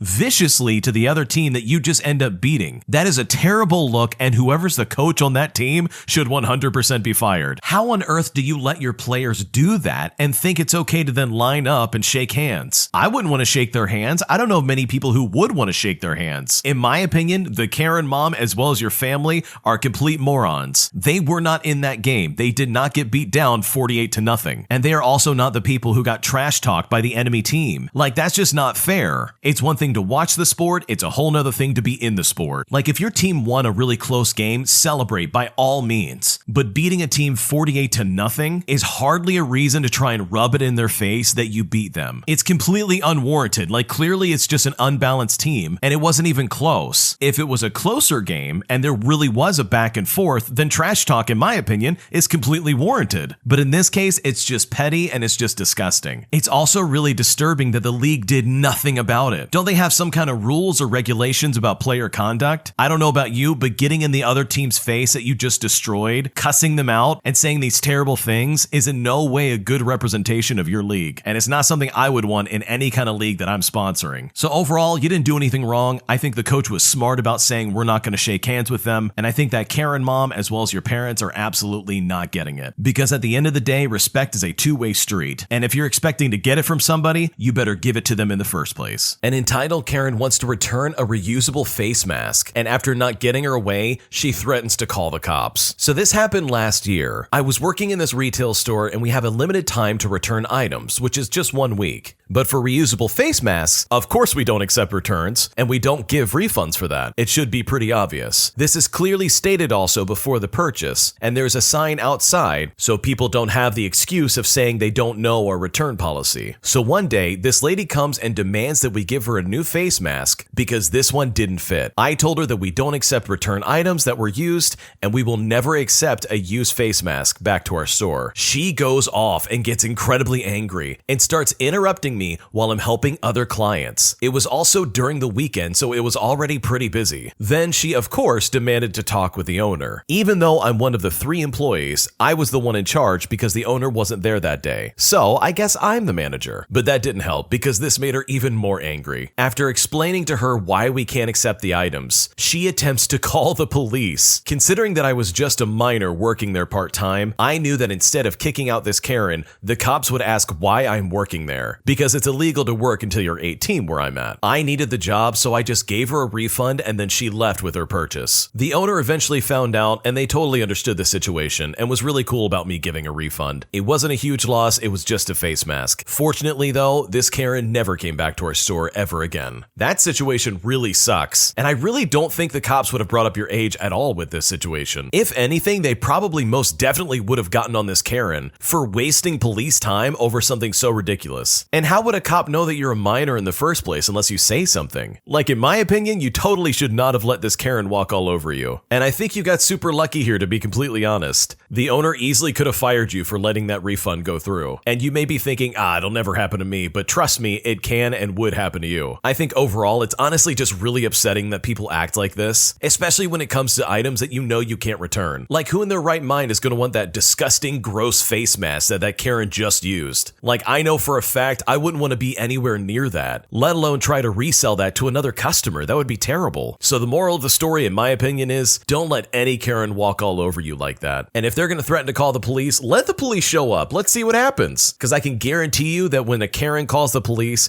over something so trivial, the cops are not going to be on their side. So next time, let it play out and see where it goes. I put my kids first, and it hurt my mom's feelings. My family is from Indiana. We moved to Missouri in 2007 and made a life here. My mom decided 2 years ago to uproot that life for herself and two of my brothers and go back to Indiana. Currently, both parents and my maternal grandparents live in Indiana. I am a mom of 2 toddlers and happily married and living my best life. I am also number 4 out of 10 kids. This year, the youngest 2 graduated high school, and even though I had zero desire, I went, with my kids, in a van for 10 hours to stay at a hotel for 4 days. Did I mention my husband couldn't take time off, so my only support was my older sister? Well, we get there on a Thursday around 5 in the morning. After we wake up for the day and eat, we load up and go to my mom's house. Her house is under 1,000 square feet and it's full of people. When my van load arrived, it was 13 people in a house without AC. My kids went insane pretty quickly. There was zero form of entertainment for the kids. My stepdad went to the cellar just to find a ball for them to play with. My daughter was quick to ask about going to the pool at the hotel, so that's what we did. We had to go to my dad's pretty quickly, but my kids come first, and there was literally nothing for them to do and no room to even sit down. My mom asked if I'd come back by after my dad's house. I said yes, but by the time we spent the evening there, my daughter was passed out. I was not about to wake her up to go back to my mom's, but apparently this was my first mistake. She said I hurt her feelings. Friday, the day of the graduation, my sister and I promised the kids that we'd go swimming, so that's exactly what we did. I then spent the day getting text messages from my mother as she explained to me that I didn't come here to swim. My mom's house was less than 10 minutes from the hotel, and she knew what our plan was. But again, I hurt her feelings because I didn't back out of my promises to my kids. Saturday was kind of boring, to be honest. I don't even remember doing anything besides dropping some money for my kids to have toys, so I could spend some time at my mom's without being outside alone and my kids kicking a ball around. Sunday, my dad drove an hour out of his way to come to the hotel and spend time with me and the kids. An hour. Plus he had work, which was 30 minutes back towards his house. I spend some more time with my mom and then I go back to the hotel to pack. Monday morning, we're getting ready to leave and my son is pulling me to the van and asking for daddy. He was having a meltdown and fast. He really wanted to go home that bad. So that's what we did. On the way home, I got an epically long email saying basically I was selfish because I didn't stop and say goodbye to my mom. She knew where we were. It would have taken her very little effort to drive over and say goodbye. She said that she isn't coming to visit us when she goes on summer vacation because we obviously don't want to see her. After seeing that, I didn't respond. A few days later, I get a message from a different sister saying mom's coming in on Monday. I had to listen to her complain about how I hurt her feelings months ago because she came by on the way through town and my kids weren't home. She knew they wouldn't be. I even told her that they wouldn't be there. Then she listed everything I did wrong the entire trip, which was basically not putting her first the entire time. Sorry, mom, but my kids come before anyone else. She then left my house for her summer vacation without waiting for my sister and her husband to get to the house. Ironically enough, she decided not to wait to see them or to say goodbye. What a nut job. I mean, what kind of person would expect you to put her before your kids? Like, if your kids are bored or if they've got something going on, guess what? You go with your kids. Like, don't get me wrong, mom and dad are super important. I get it. But your kids are very vulnerable human beings, and they deserve just as much, if not more, love and attention than anyone else would. The fact that your mom would come by your house just to complain and to make it sound like this trip was all about me and you didn't do anything about it is just really entitled and really gross. Because honestly, acting like that is just going to push your family away. It's not going to make anyone want to be around you, and definitely in this case, it's going to make sure that your daughter never comes back to your house ever again. My girlfriend of 4 years, who I've been supporting through an abusive marriage, cheated on me and secretly moved the guy into her house. I've been seeing this girl for 4 years. As of yet, we haven't come public with a relationship relationship, as when I met her, she was still married, but no longer in a relationship with her husband. We both agreed that we are boyfriend and girlfriend in everything but public due to the impact it could have on her divorce. When we first started seeing each other, he had fully moved out. However, a few months in, he moved back in as his living situation fell through, and as their house was co-signed, she couldn't stop him. For the last 4 years, we've been working towards being together and getting him out of her life. However, in this time, he's been really terrible to her, to the point where she's wanted to harm herself. She didn't feel that she could move out because she didn't feel her pets would be safe with him, and didn't want to go to the police because she didn't feel she could emotionally take the court. Then COVID happened, which slowed and exacerbated everything. We both love each other and agree that as soon as she gets rid of her ex, we are going to be together and pretty soon move in together. Her ex moved out of the house last September, but we've still kept things under wraps for various reasons related to stopping him coming after her money. Last year, I feel her distancing herself from me. Nothing immediately noticeable, but she seems less up for doing things physically, as well as us just meeting up less. Overall and in general, she seems to be getting colder to me and not replying to my text messages. Since the turn of the year, I've seen her less than monthly because she says that she's always just too stressed and needs to be alone due to her mental health. After driving past hers in February when she said she was out, I noticed a new car in her driveway. I texted her about it and she says it's her neighbor's son's car and she has let them use her driveway when theirs is full. I trusted her and I took her word for it. A few weeks ago, she doesn't reply to anything I send her at all day. I haven't seen her in person since April due to the above situation, so I drive out to hers and the house is empty, but her car is still in the driveway. I drive around the block and come back 5 minutes later and the neighbor's son's car that she mentioned before is in the driveway and her curtains are closed. Suspecting that something was up, I log into her Facebook. I know this isn't okay, but I was at the end of my tether. I've had her password, which she gave me for months, and have never done anything with it because I trusted her. I log into her Facebook and I find messages from a former friend in October where she is essentially arranging to have some quality time with this person right after we got back from a weekend away together. On top of that, there are more messages from another friend in 2020 where they arranged to meet up just to see what happens. I look up person number 1 and the neighbor's son's car is actually his, so she lied about that completely. I am absolutely devastated, so I end up confronting her. She refuses to speak to me in person and she says she mentally can't handle it. She has promised me that we'll talk about it, but that she can't do it right now because of her current mental state. I love her and would never force her to do anything that would put her in that mental space, but it's been 3 weeks and she's canceled this talk over 10 times. She says that she was just flirting with the guy in 2020 as she was just in a terrible place and wanted attention, but never met up with him and nothing happened. As for the other guy, she admits to spending some quality time with him, but says it was just a one-time mistake when she was in a dark place. Since the start of the year, she says he's been living in her spare room to help her with rent whilst his house is getting work done. She swears nothing has happened since October and that she still loves me and wants to be with me. The thing is though, when I drove past a few times since then, the blinds and curtains in her spare room are open. The sun rises at 4:30 in the morning at the moment, so I find it hard to believe anyone is sleeping in there. When I put this to her, she essentially said, how he sleeps is his business and it's up to him.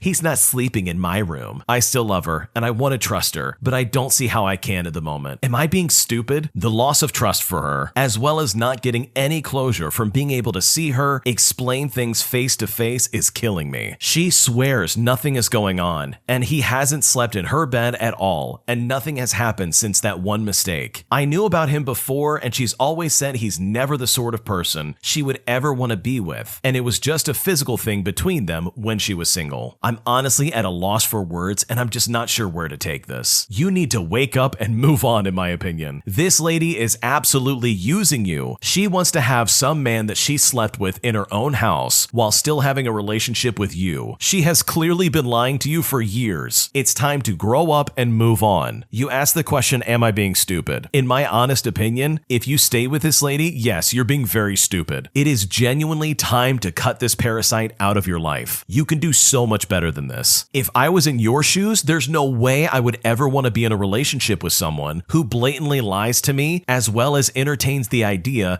of getting with people in her past just because she's feeling depressed. And you know for a fact that her using the excuse of, oh, I'm just not in a good mental state right now, I can't talk at the moment, as well as her canceling 10 times to try and talk talk to you in person is more than enough evidence that not only A, does she feel guilty about this, but B, she knows for a fact that she cannot confront you about this and that she will 100% be in the wrong. It sucks. It really does that she has replaced you and completely moved in a different direction without you. But you need to accept that and move on. There is no point in trying to hang on to a relationship that this woman has clearly abandoned. So yeah, in my opinion, it's time to move on because this is completely unfair for you and you can honestly do so much better. My entitled mother, who's relied on me for every trip she's ever gone on, adamantly refuses to do the same for me on my first vacation ever. Back in December of 2019, I decided to buy tickets to RTX. It was an event I wanted to go to for years. I finally had enough money saved up to make it happen, and I was excited. Then Corona happened. This year will be the first RTX since 2019, and I'm excited. I've been talking about this trip since 2019, but non-stop really for the past 3 months. I've been making sure she knows about it, so there's no issues with scheduling or anything. Last Saturday, I asked her if she had time for me to explain how to take care of my fish tanks while I'm gone. I have a saltwater and freshwater tank that I need 2 cubes of food in per day. I'd also need her to pour some fresh water into my saltwater tank from jugs of water that are filled and kept by my tank. That's it. 2 cubes, pour once a day for a 4-day trip. The conversation went something like this. I said, hey, the convention's this weekend and I'm leaving Thursday and I won't be back until Monday. Can I show you what you need to do for my fish? My mom then shoots back by saying, oh, so you need me to watch your fish for you? I say, yeah, they just need food and water. That's honestly it. She then mouths off and says, and you're asking me to take care of Barnacle? Barnacle, by the way, is a family dog, not my dog specifically. She goes on to imply that the fact that she has to take care of Barnacle as well as our grandfather. All of this basically totaling to her being passive aggressive about needing to take care of my fish. For some context, my mother loves to travel. She goes on at least 2 to 3 trips a year, often for a week or more. This past December, she went ziplining in Costa Rica for 2 weeks, a trip that she and my aunt and uncle had planned for months. For further context, my grandmother, who's her mother, was literally on her deathbed in December. She passed away in January, and while my mother was ziplining, I had to make sure my grandmother was properly cared for, woke up 2 times a night to turn her and to check her respirator, as well as many other things related to her health. I literally told my mother, do not worry about anything at home, I've got this, you go relax. Because I knew that the stress of seeing my grandmother so near death was weighing on her just as much as it was for me. There have also been numerous other trips my mom has taken where I had to care for my grandmother and the dog and my tanks in less dire circumstances. My grandmother has had Alzheimer's and dementia for about 8 years, so there was a slow and steady decline, and I was there for her when my mother went on her week-long trips. I was obviously frustrated with this, and the day after, I decided to stand up for myself and explain that I felt upset and incredibly disrespected, like she was trying to guilt-trip me about me taking my one trip. I asked her if I could talk to her about how she made me feel, and surprisingly enough, she agreed to listen. I said, you implied that the responsibility of the fish that only need to be fed and watered, the dog that we've had for over a decade that has the same routine you've been a part of all that time, and my grandfather who has a home attendant for most of the day was something I was unfairly dumping on you, and honestly, I didn't like that. My mom then comes back with the perfect excuse saying,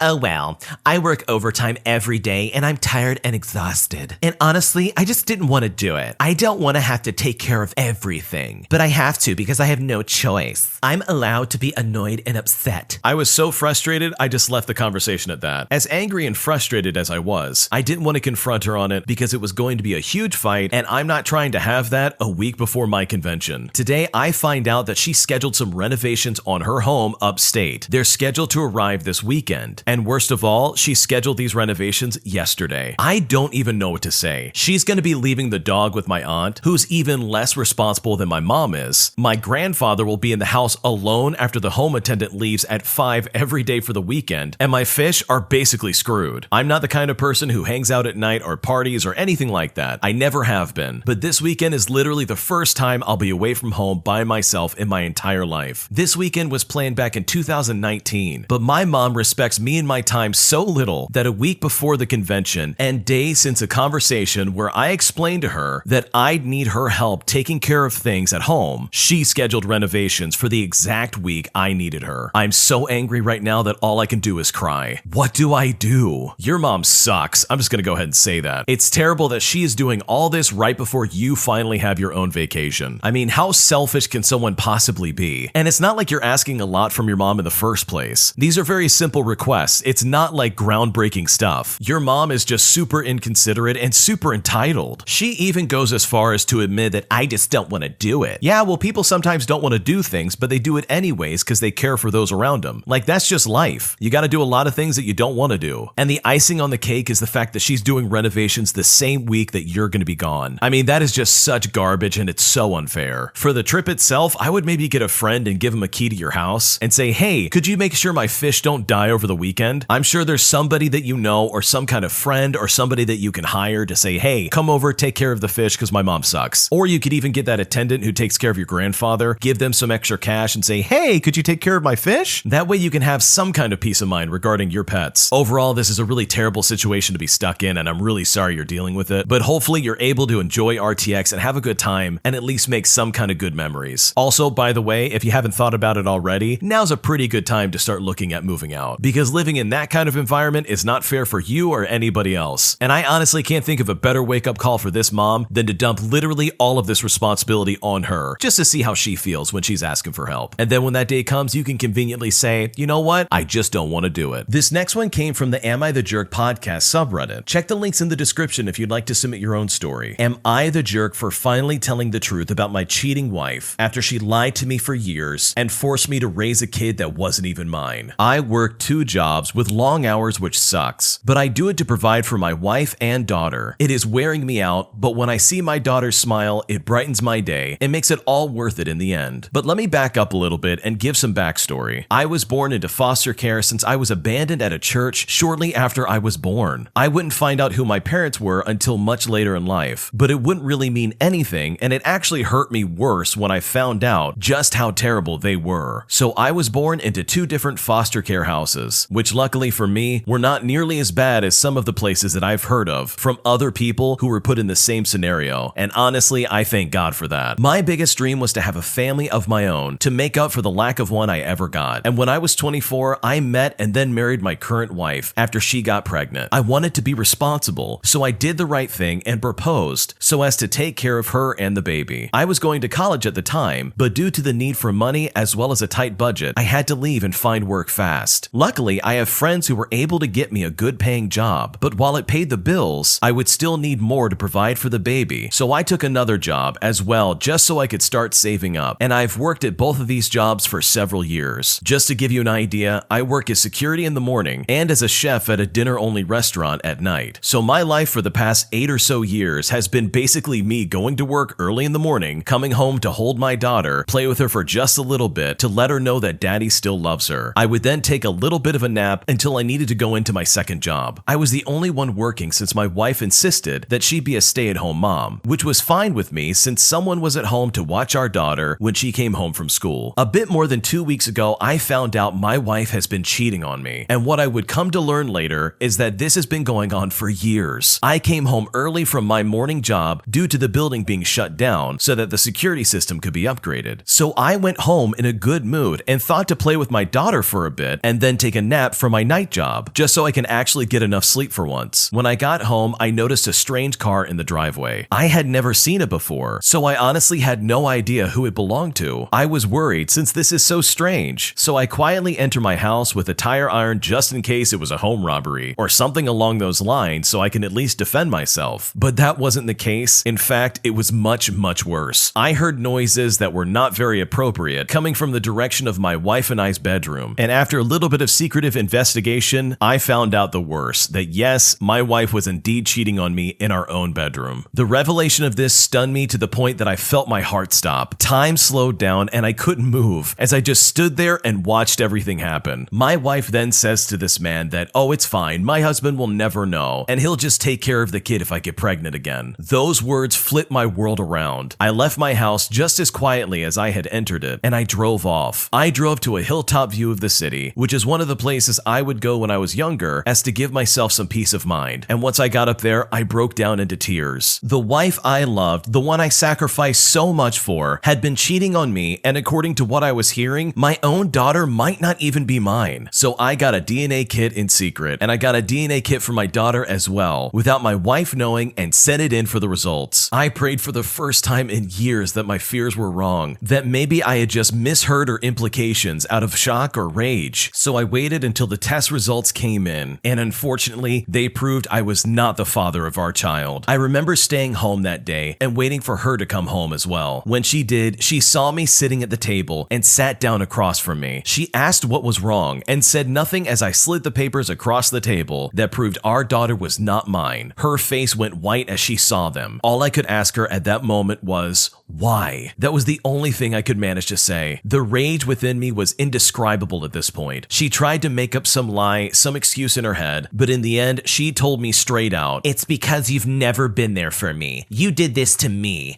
I have urges you aren't around to satisfy." I left after hearing her say that. This woman, no, this monster, who told me time and time again that we didn't have enough money and that I needed to put in more hours so that we could pay for things that we needed. She actually had the audacity to tell me that her cheating on me was my fault, that me working all day to provide for my family was reason enough for her to cheat on me. Never in my life have I felt more of a temptation to resort to physical violence ever than this very moment. I packed a bag with clothes and then went to a friend's place and explained what happened. They told me to file for divorce, so I went through the process and I'm still going through it as of writing this post. The issue that might make me the jerk here is that we were invited to a family reunion this last Sunday, and I had taken time off to go. Her family respected me and thought of me as family, so we went to the reunion, since we had said we were already gonna go, and her daughter still should hang around her cousins when able to. The entire time we were on our way there, which took 3 hours by car, she begged me not to mention the cheating, or the fact that I wasn't actually this kid's father. The reason for this is that her great-grandmother, a woman in her late 90s who even I respect despite no actual blood relation to her, she was going to be there, and this was more than likely going to be her last reunion before she left to a better place. My wife didn't want her great-grandmother to know that I hate her for it. I promised nothing and simply grunted as a response. So we get there and I hang out with the guys there, as far away from my wife as I could get, and all day I hear these men tell me that I was doing such a good job being a father to our daughter. This isn't the first time they did this. Since the last reunion I went to, they explained that they hadn't approved of me at first. They assumed I was going to be a deadbeat dad sort of person, and actually apologized when they saw that I was not that type of guy. To this day, I still hold no hard feelings about that assumption, since in a way I can understand where they are coming from. But now every compliment on the matter felt like a knife in my heart, since I knew the truth about my wife's daughter, and yet I remained silent, and I just thanked them for their compliments. It wasn't until later that day that my wife's great-grandmother slowly came my way and spoke to me. She said the same thing as the men earlier, since she has seen so many parents in her life who didn't put in the amount of effort I did to raise a family. But it was at this point I finally broke down and I cried. Here I was, surrounded by my in-laws, crying hard. She took my hand and gave me a look that said, "Tell me your troubles, child." And I told her everything. The cheating, the truth about her great-granddaughter, everything. The silence that followed was indescribable, and I apologized and told them I couldn't be there anymore. I got in my car and drove 3 hours home. I didn't get my wife or her daughter. I drove home alone with my phone off. When I got home, I turned it on to see that I had so many missed calls from my wife and messages that summed up to her calling me a jerk for telling her family the truth, and that I ruined her relationship with the family, and that she was going to make my life miserable when she got back home. So I called a few friends and began the process of boxing my stuff. She got home Tuesday night via her sister driving her back, but by that point, I had all but moved into my friend's downstairs parlor area, where I am currently living at the moment. While telling the truth was honestly like lifting a burden off my shoulder, I fear the ramifications of doing so for my wife's daughter. Because I told the extended family that she is the product of an affair, she might be shunned and hated like her mother now is within her family. I never wanted this for her. I would never wish such a thing on the child, since it wasn't her choice to be born as she was. So what should I do? Am I the jerk for telling her family the truth? I don't think you're the jerk at all. I honestly, if I was in that situation, probably would have done the same thing. I can't think of a better way to get back at this lying person than to get back at them where it counts. I would scream that from the rooftops. And honestly, saying this at a family reunion for everybody to hear gets it out in the public without her trying to twist the story around. I honestly don't blame you for doing it. I think you can definitely feel like a jerk at the moment, but this lady literally ruined your life. This kid is not even yours because she cheated on you for years, and she was using you to try and get you to raise another kid for her. She was flying high while you were working your butt off every single day, working 2 jobs. I would not feel bad about this at all. This lady got what's coming to her. And yeah, she's probably going to try and make your life a nightmare, but that should be evidence enough that this lady is crazy and a terrible person. So no, you are not the jerk in the situation. The lady who cheated on you for years, who's raising a daughter that isn't even yours, she is the jerk. And I think you already know this, but you're going to be a lot happier without that psychopath in your life. I am at my wit's end with my girlfriend's phone calls, and I don't know what to do. My girlfriend and I have been together for 18 months. She's absolutely fantastic, and by far the best partner I have ever had. However, there is one issue that has arisen, and that's her excessive phone calls. For background, our schedules are as follows. Saturday morning to Tuesday morning, we spend time together. Tuesday to Friday, we both work intensive hours, so we can't really see one another. I mostly work from home, while her job involves a long commute. Every weeknight, we spend time together via phone or video chat. We talk, watch TV together, cook. It's a great way to feel connected when circumstances prevent us from actually being together. I enjoy this time very much, and we never run out of things to do or talk about. We do this for about 2 to 3 hours per night. This is not the problem. I really want to stress this to you. I enjoy this time together. However, she calls me on her morning commute into work, which is about an hour, as well as her lunch break, which is also an hour, as well as her evening commute home, which is also another hour. Unlike our nightly conversations, I do not enjoy these calls. At night, we talk about anything and everything under the sun, and the well never runs dry. The commuting phone calls are the exact opposite. She has nothing to say, I have nothing to say, and honestly, why would we? We've either just woken up or have spent a long time at work. My girlfriend is an extrovert, and I suspect she has difficulty spending time alone. The content of our daytime conversations strongly support this. In contrast to our free-flowing and natural nightly calls, the day ones are extremely forced, and I often get the impression that she's just desperate for noise of any kind. This honestly leaves me drained, because I feel like the pressure is on to supposedly entertain her in order to relieve her boredom, restlessness, or anxiety. Basically, I'm looking for advice on how to escape or at least reduce these daytime calls. I just wish it was simple because there's so many stipulations. She is an incredibly sensitive person, for one. Bringing the issue up to her will not go well. I can't do this because she will be utterly devastated. I know for a fact that one of her previous relationships ended because her ex was irritated by the frequency of her phone calls, and I do not want to make her feel the same way. I love this woman, and I don't want her to feel hurt. I also can't just make excuses every time she calls. 3 excuses per day isn't going to fly. There's only so many grandmas that can pass away for me to get out of a phone call. And I've also tried to encourage her to text me during the day instead of calling me. I wouldn't mind texting her more. It's the static nature of phone calls that are bothersome during the day. However, she does not like texting. She does suffer from ADHD and finds it hard to concentrate on texts, so that's out too. She knows that my work routine is sporadic. I have long-term deadlines, not short ones. This means that she knows I'm never technically too busy to make phone calls. So deadline-related excuses don't really work in terms of getting me out of these phone calls. I love my girlfriend. I just want to try and make this work. What should I do? I totally understand that your girlfriend is a sensitive individual, but honestly, in order for there to be proper communication, you're gonna have to say something. And it's not like you're gonna come into this and be argumentative about it. Obviously, you can just say something to the effect of, hey, can we maybe cut the conversations down? Or some kind of nice way of saying it. You are both adults, and you really should be able to talk about this without any kind of major blow up. I understand that preconceived notions about previous relationships would definitely add some stress in talking about this, but it really is possible to bring this up in a gentle way that you can both come to some kind of mutual understanding. But what would you do? Leave a comment down below and let us know. We'd love to hear it. An entitled customer tried to expose me over our restaurant's prices, but fails miserably. So today, a weird situation happened. A guy walked in and said he wanted to place an order to go. He looks at the menu for a minute and then decides to order one of our breakfast skillets. However, he wanted to add a bunch of extras and modifications. He asked for extra meat, extra cheese, hot peppers, and mushrooms. I wrote down his order and then told him the total. He immediately goes, "What? Why does it cost that much?" I explained to him that we have to charge for extras, and with extra meat, cheese, and 2 extra veggies, it adds up quite a bit. I explained to him that I had to charge 99 cents for the extra veggie and extra cheese, and $2 for the extra meat. He looks at me and says, "Seriously? You're gonna charge me 99 cents for some hot peppers and $2 for some meat?" I basically just apologized and said that these are the prices and there's not much I can do otherwise. He then says, "Never mind, that's too expensive, forget about it." Then he storms out out and leaves. Well, things got more interesting when 5 minutes later the phone rings. I answer it and I can immediately tell from the voice that it's the same guy from earlier who stormed out. He orders the exact same thing as before, but leaves out a couple of the previous additions. So instead of extra meat, cheese, hot peppers, and mushrooms, he just asked for extra meat and mushrooms. He then asked me for the total again. I tell him the new total, which is less than before, since he didn't add as many things. And this is where he thought he caught me in some kind of weird conspiracy theory. He goes, "Ha, I was just in there minutes ago and ordered the exact same thing, and you said it was more. But now that you don't know what I look like, you're telling me it's some cheaper amount." I said to him, "Yeah, that's because this time you didn't add the extra cheese and hot peppers." He then just laughed and hung up the phone. I was so baffled. Like, what is this guy's problem? I'm just so tired of people saying, "I want extra this, that, and that," and then getting mad when we have to charge them for it. So the moral of the story, if you ask for extra, you're gonna get billed for extra. How weird can you possibly be? People who act like this and fight over the prices of a store or a restaurant of some kind are just really weird in my mind, to be completely honest. Like, these are outliers of society, because those prices are not gonna change for you. You are not a VIP for this restaurant. They do not care about you that much. You are a normal customer just like anybody else. So pretending like you shouldn't have to pay for stuff is this weird form of entitlement that I will never understand. So yeah, if you ask for extra stuff at a restaurant, be prepared to pay for more, because otherwise you're just gonna look entitled, and everybody, including that minimum wage worker that you're currently yelling at over prices, are 100% gonna make fun of you online afterwards. And to be honest, you kinda deserve it. My entitled mom is demanding to live with me and my boyfriend in our soon-to-be house, and I honestly don't know what to do. My mom and dad wants us, meaning me and my boyfriend, to buy their house because they are having a divorce. We were thrilled because we have been searching for a house for a few years now. Sadly, they are ending their relationship on bad terms. Now, my mom keeps pressuring me to let her live with us. My dad is just cool and tells us to think wisely. First, some backstory. Me and my mom are from the Philippines and are now currently living in the Netherlands with my stepdad, who I call my dad. My mom has given me PTSD, and I am also bipolar. She has physically and emotionally hurt me for years. Her reasoning for this is so that she can discipline me, which is honestly just cruel and unusual punishment. The last few years, she has been depressed and does literally nothing other than watch videos online on her couch. My dad has to do everything: cook food, walk the dogs, pretty much every house chore you can think of, all because my mom wouldn't lift a finger for him or anyone else in the house, including the dogs. After 3 years, my dad is tired and completely done with this behavior. He tried to talk to her about this, but she would just ignore him. He even asked me and my boyfriend for any kind of advice, and I told him that my mom wants to go back to the Philippines because she is happier there. My dad is a very nice person, and he definitely deserves more than her. My dad is a truck driver who works 65 hours a week. He is tired and not happy. My mom is pressuring me that after we buy their house, that she must live with us for free, and that we should kick my dad out because he isn't family. My boyfriend was not amused by this, as he knows that she would treat us like slaves. What should I do? It sounds like your mom is really not a good person. She clearly was very mean to you emotionally and physically as a child, and it sounds like she's incredibly lazy and doesn't do anything to pull her weight. Like, for 3 years, this guy was absolutely miserable dealing with her, and it sounds like from the original poster that this is how she acted all the way through her childhood as well. She was very dismissive, and she just did not care about anybody but herself. And that's just really not fair, especially when you're a mom to kids who need you to be there for them. Not to mention the husband who was dealing with all of this by himself. So no way. If I was the original poster in this situation, there is no way on earth I would allow my mother to move in with me and my boyfriend, especially if I know exactly how she's gonna act. And honestly, you know it's bad when your father goes to you for advice on your mother. At the bare minimum, you would hope at least that a husband and wife would be working together to figure out their problems. But from the sounds of it, the mom in this situation just doesn't care and doesn't want to be involved. So yeah, I wouldn't let her in your house for a second, because you can bet all of the laziness that she's exhibited in her previous marriage is only going to be inflicted upon you if you let her live with you. And that is a fact. This next one came from the Am I the Jerk podcast subreddit. Check the link in the description if you'd like to submit your own stories. Am I the jerk for receiving an award that was someone else's who just so happens to have the same name as me? Me and my friend, who I'll call Sophia, that's not her real name, have always had the same name. We re-met each other in high school and I introduced her to my friends. She then proceeded to steal my friends and talk garbage about me behind my back to them throughout the year. When I first reconnected with her, she was very fun to be around, but as time passed, I began to notice that whenever I was around her, she would just constantly be complaining about something. She then started to treat me like garbage. She would begin shushing me when I start to talk in a group conversation. She would intentionally leave me out of activities that she invited me to, and then she would more openly talk garbage about me. We were both really into theater, and over the summer, me, Sophia, and Brinley, one of the friends I introduced her to, which is also not her real name, we all went together to the same theater camp at the same time. It was honestly very fun, despite Sophia complaining the entire time. And we all thought we did a good job on our performance at the end of the week. Me and Sophia were the two main characters in the play, and at the ending scene, she had the last line. The line was a memorabilia of sorts to the beginning of the show. At the awards ceremony the next day, I got awards for improv as well as an all-star cast.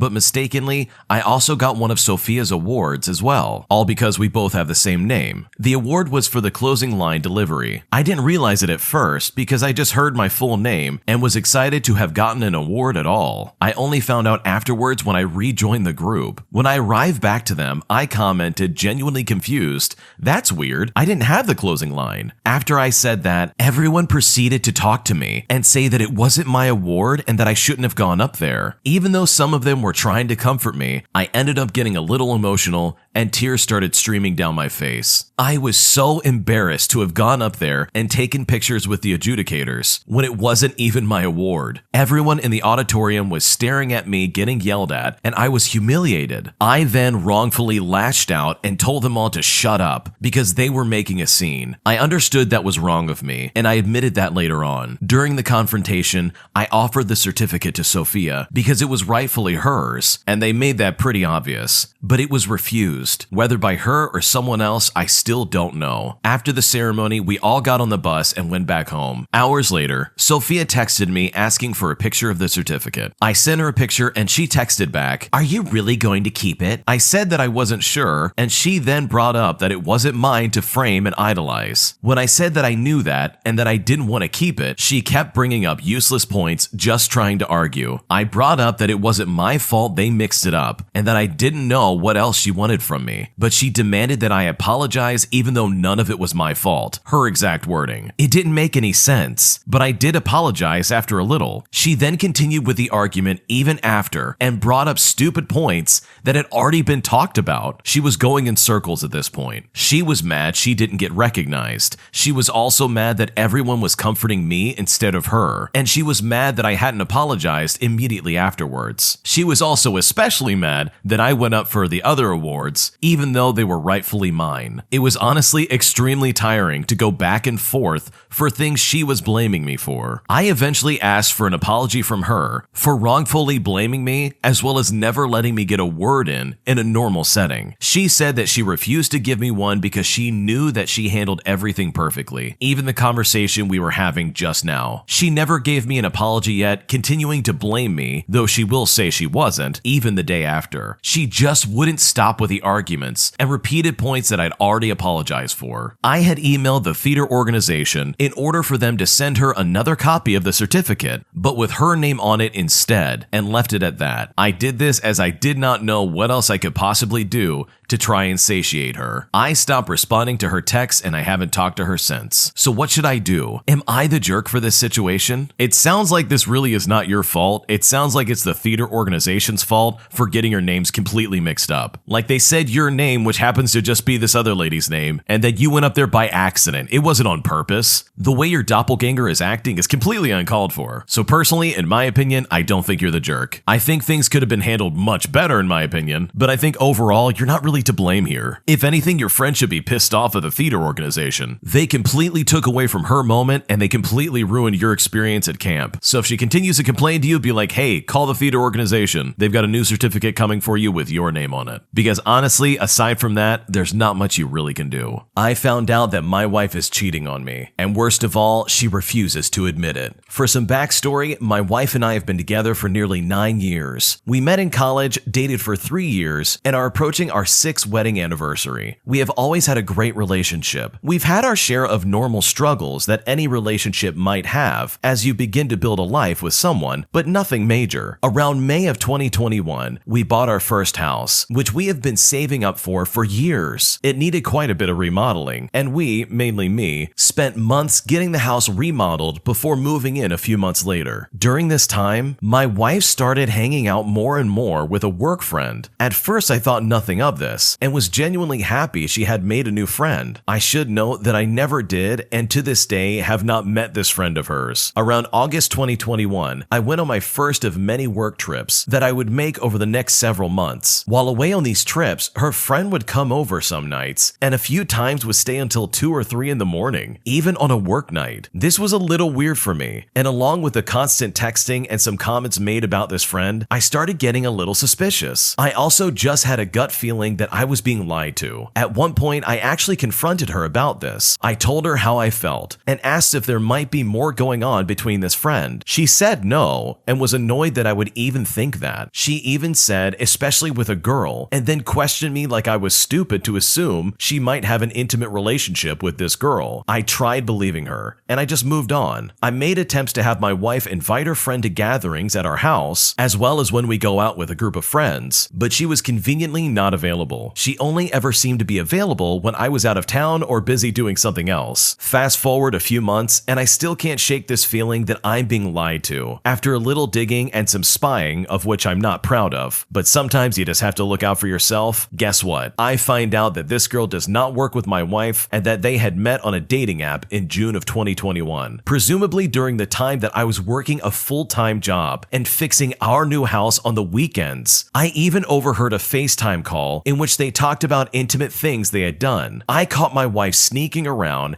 and going to her mom's house with this girl in the middle of the day when no one was home. I've confronted her a few times about it, but she continues to deny and tell me that I am wrong. It usually ends in an argument, and I almost ended our relationship during the last one. Since then, she agreed to stop seeing her supposed friend, and we're just trying to move forward. But things just seem off now. I have so many questions still, and have not received a real apology. I've never experienced depression and anxiety until now. Some days are great, and things feel back to normal, but others are a struggle. I'm afraid to bring it up again because I don't want to fight. I'm questioning everything now, and just want things to go back to normal. We've talked about couples therapy, but it's not in our budget at the moment. I'm worried I won't be able to ever get over this. What should I do? This is a horrible situation to be in because guess what? You're probably leaning towards divorce. This lady cheated on you while you're building your mutual home together. I mean, how crazy is that? She completely lied to you behind your back and went behind your back to get with this other woman. It's obvious that you love her, and it's obvious you want to try and make this work. But at what point do you need to take a stand and say enough is enough? Now, I'm not saying you should divorce this person by any means, but I think you really need to consider what kind of future you think you're going to have with her if she's actively going behind your back to get with somebody else. That speaks volumes to anything she's trying to do currently. So in my opinion, I think you really need to take a long, hard look at this situation, because I personally would not want to stay with someone who has very clearly betrayed my trust, and I would do what I need to do to make sure that I'm happy and that my future is secure, even if that means letting go of somebody who has clearly shown that they don't want me in their life. Today I messed up by giving a distressed stranger a ride. I'll preface this by saying I know I put myself in this situation with my stupidity. My desperation to be a helping hand to anyone and everyone has bit me in the butt so many times and could have easily messed me up this time. So if you call me an idiot after this, trust me, I agree. This happened about 3 hours ago. I was out at a gas station about 3 minutes from my house getting snacks and drinks for my family when I saw a beautiful, well-dressed woman in tears talking to the cashier. She was begging to use a phone, saying she didn't know where she was. When I got to the front, she saw me and asked if I had a phone she could borrow. She looked so scared and lost, so I said sure. I let her make a call as I finished paying and was about to leave, and she followed me out. She told me how she was from the south side of town and came up north with some friends. The friends and her had a fight in the car and she got out and walked. They left her there and drove away with her phone. She said she needed to find a bus stop but had no idea which buses to take and couldn't look up bus routes without a phone. I offered to look the route up and write it down, but she was like, "Hey, can I pay you to take me to the closest bus station?" I looked up the bus station station location, and she was like, "That's right by where I live. If I pay you extra, could you take me home?" I hesitated, but as I said, this woman was well dressed. She was well made up, she had a nice purse and some nice shoes. She was gorgeous and about my age. So I'm thinking to myself, what's the harm? I've been stranded before and it honestly sucks. I might as well get her home safely. Besides, it's only a 20 to 25 minute drive max. So I looked at her and I agreed. We set out and she gives me the address to go to. The whole time we're riding, we're talking, laughing, and telling stories. At one point, she asks if she can put on the next song, so I agree. She takes my phone and starts playing DJ. She sets the phone on her lap instead of putting it back in the cup holder. And because of that, I couldn't see the directions. I had to keep asking where the exits were and how much further till the next turn. Eventually, she navigates me off the highway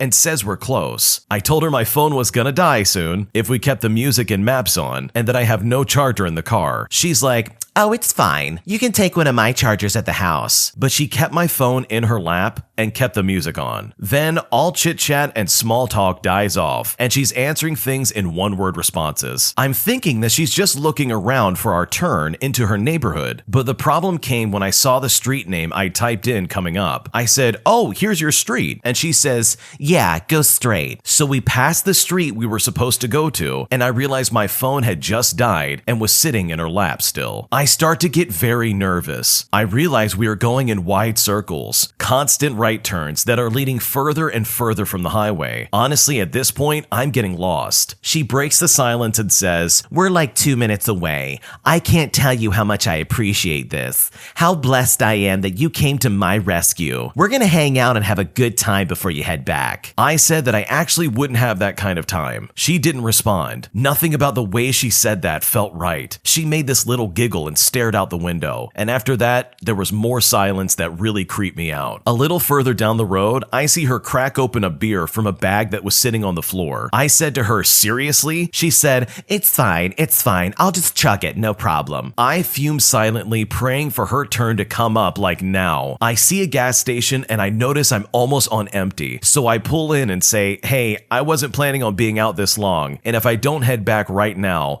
I'll miss my kiddos' bedtime. I really like to be there for reading before bed." She's like, "No problems. I'm just a bit further down after you get your gas." I tell her, "You said it was 2 minutes away about a minute ago, so I figured this is as close as I'm gonna go." That's when the mood switched instantly. Suddenly she says, "I can't pay you here when my cash is at the house though. Look at the intersection. There's no sidewalk. I'm gonna get hit by a car. It's literally on your way back to the highway. You can drop me off at the neighborhood entrance. It's fine. Come on." I tried to stand firm by saying, "No, my family is waiting on me and I've been gone for 40 minutes. And you said it would only take 20 to 25 minutes max. I have to go." Suddenly it struck me. We weren't anywhere near the bus station we originally discussed. Not even close. So she started to get upset and used a tone in her voice that said there would be problems if I didn't take her just a little bit further. And good Lord, I did not want any beef. So I turned the car on, smiled and said, "Oh, okay, hon, just a little further. Oh shoot, wait, you still need a lighter?" She had been begging for one the entire drive, by the way. I said, "Let me give you a couple of bucks to go grab one for us since we're stopped anyways. I'll pump some gas while you do it." Her tone immediately went back to bright and chipper as she said,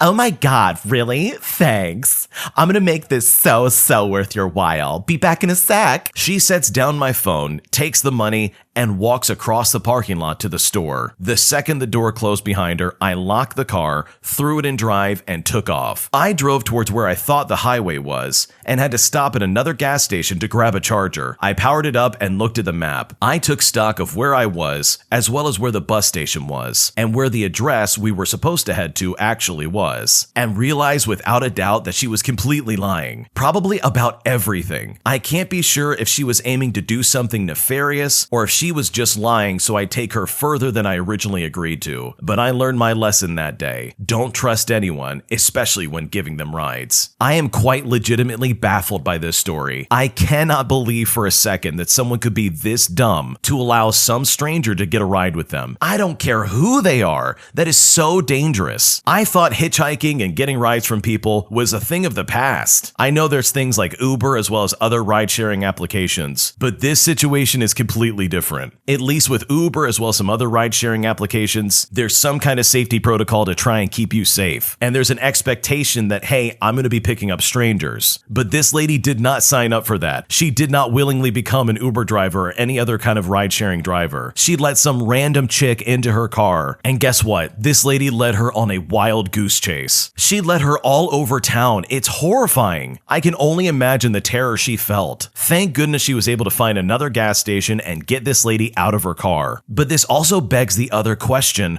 what was she looking at on your phone? Like in my mind, I would be checking my bank account, my Venmo, my Cash App, any other application that might have been easily accessible that this lady possibly could have gotten into. This person has no idea what was accessed. She very easily could have transferred money to her own bank account without you knowing. Like, this could have gone so much worse than it actually did. Honestly, this is a powerful lesson in being careful and thinking of yourself first. So many people, in my opinion, get in so much danger and life-threatening situations, all because they are too nice. There is nothing wrong with saying no. There's nothing wrong with self-preservation and thinking of you and your family first. You absolutely have to think of yourself first and foremost when you're in public or in any kind of situation. You want to know why? Because nobody else will. This is a classic case of a wolf in sheep's clothing. This lady, to the original poster, seemed completely normal, completely fine. In fact, the beginning of the trip seemed actually kind of appropriate. They were laughing and talking as if they were friends. But when it came down to it, this original poster did not know this lady for a second, and this honestly could have ended up so much worse. This was a horror story waiting to happen, and this original poster genuinely got off easy. So remember, the next time you're in public, please be careful and don't give rides to strangers, because you never know what kind of crazy person's gonna sit in your car. My entitled ex-girlfriend demands the engagement ring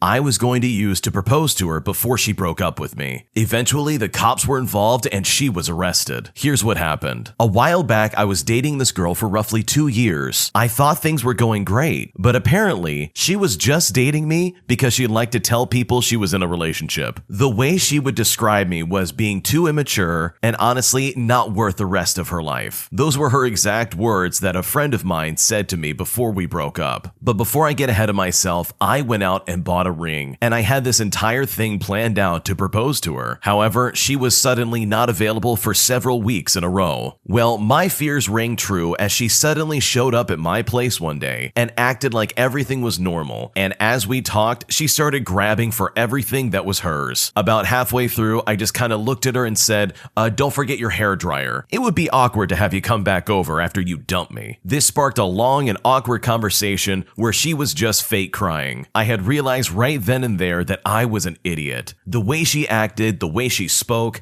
and the way she treated me just screamed that she did not care about me. I was absolutely, honestly devastated, but seeing her made me angry. I had realized she was lying to me this entire time. About a month later, a friend of hers called me up and asked if she could come over to talk. I asked why, and she said that my ex pissed her off and she wanted to tell me some things. My mind immediately goes to the worst case scenario, like she needs to tell me that I need to go see a doctor or something like that. Well, her friend came over and we chatted for a while. You see, her friend was beyond pissed off, and she was close to ending the relationship with her entirely. So in her mind, her way of getting back at her friend, who just happens to be my ex, is for her to spend some quality time with her ex-boyfriend, that being me, if you know what I mean. Me being in the mental state that I was in, I said yes. But in reality, what I really said was, sure. Yeah, we could do that if you really want to. So she ends up staying over for a few days as we get to talking about my ex-girlfriend. I tell her about the ring and she had the best idea to get back at my ex. So she thought it would be good if we both laid down on the bed and I post a picture of ourselves with the ring in between us. I thought that was a terrible idea, but I wanted my ex to feel like garbage, so I went ahead and did it. Not even 2 hours later, my ex was at the door. We posted this picture at about 11 o'clock in the morning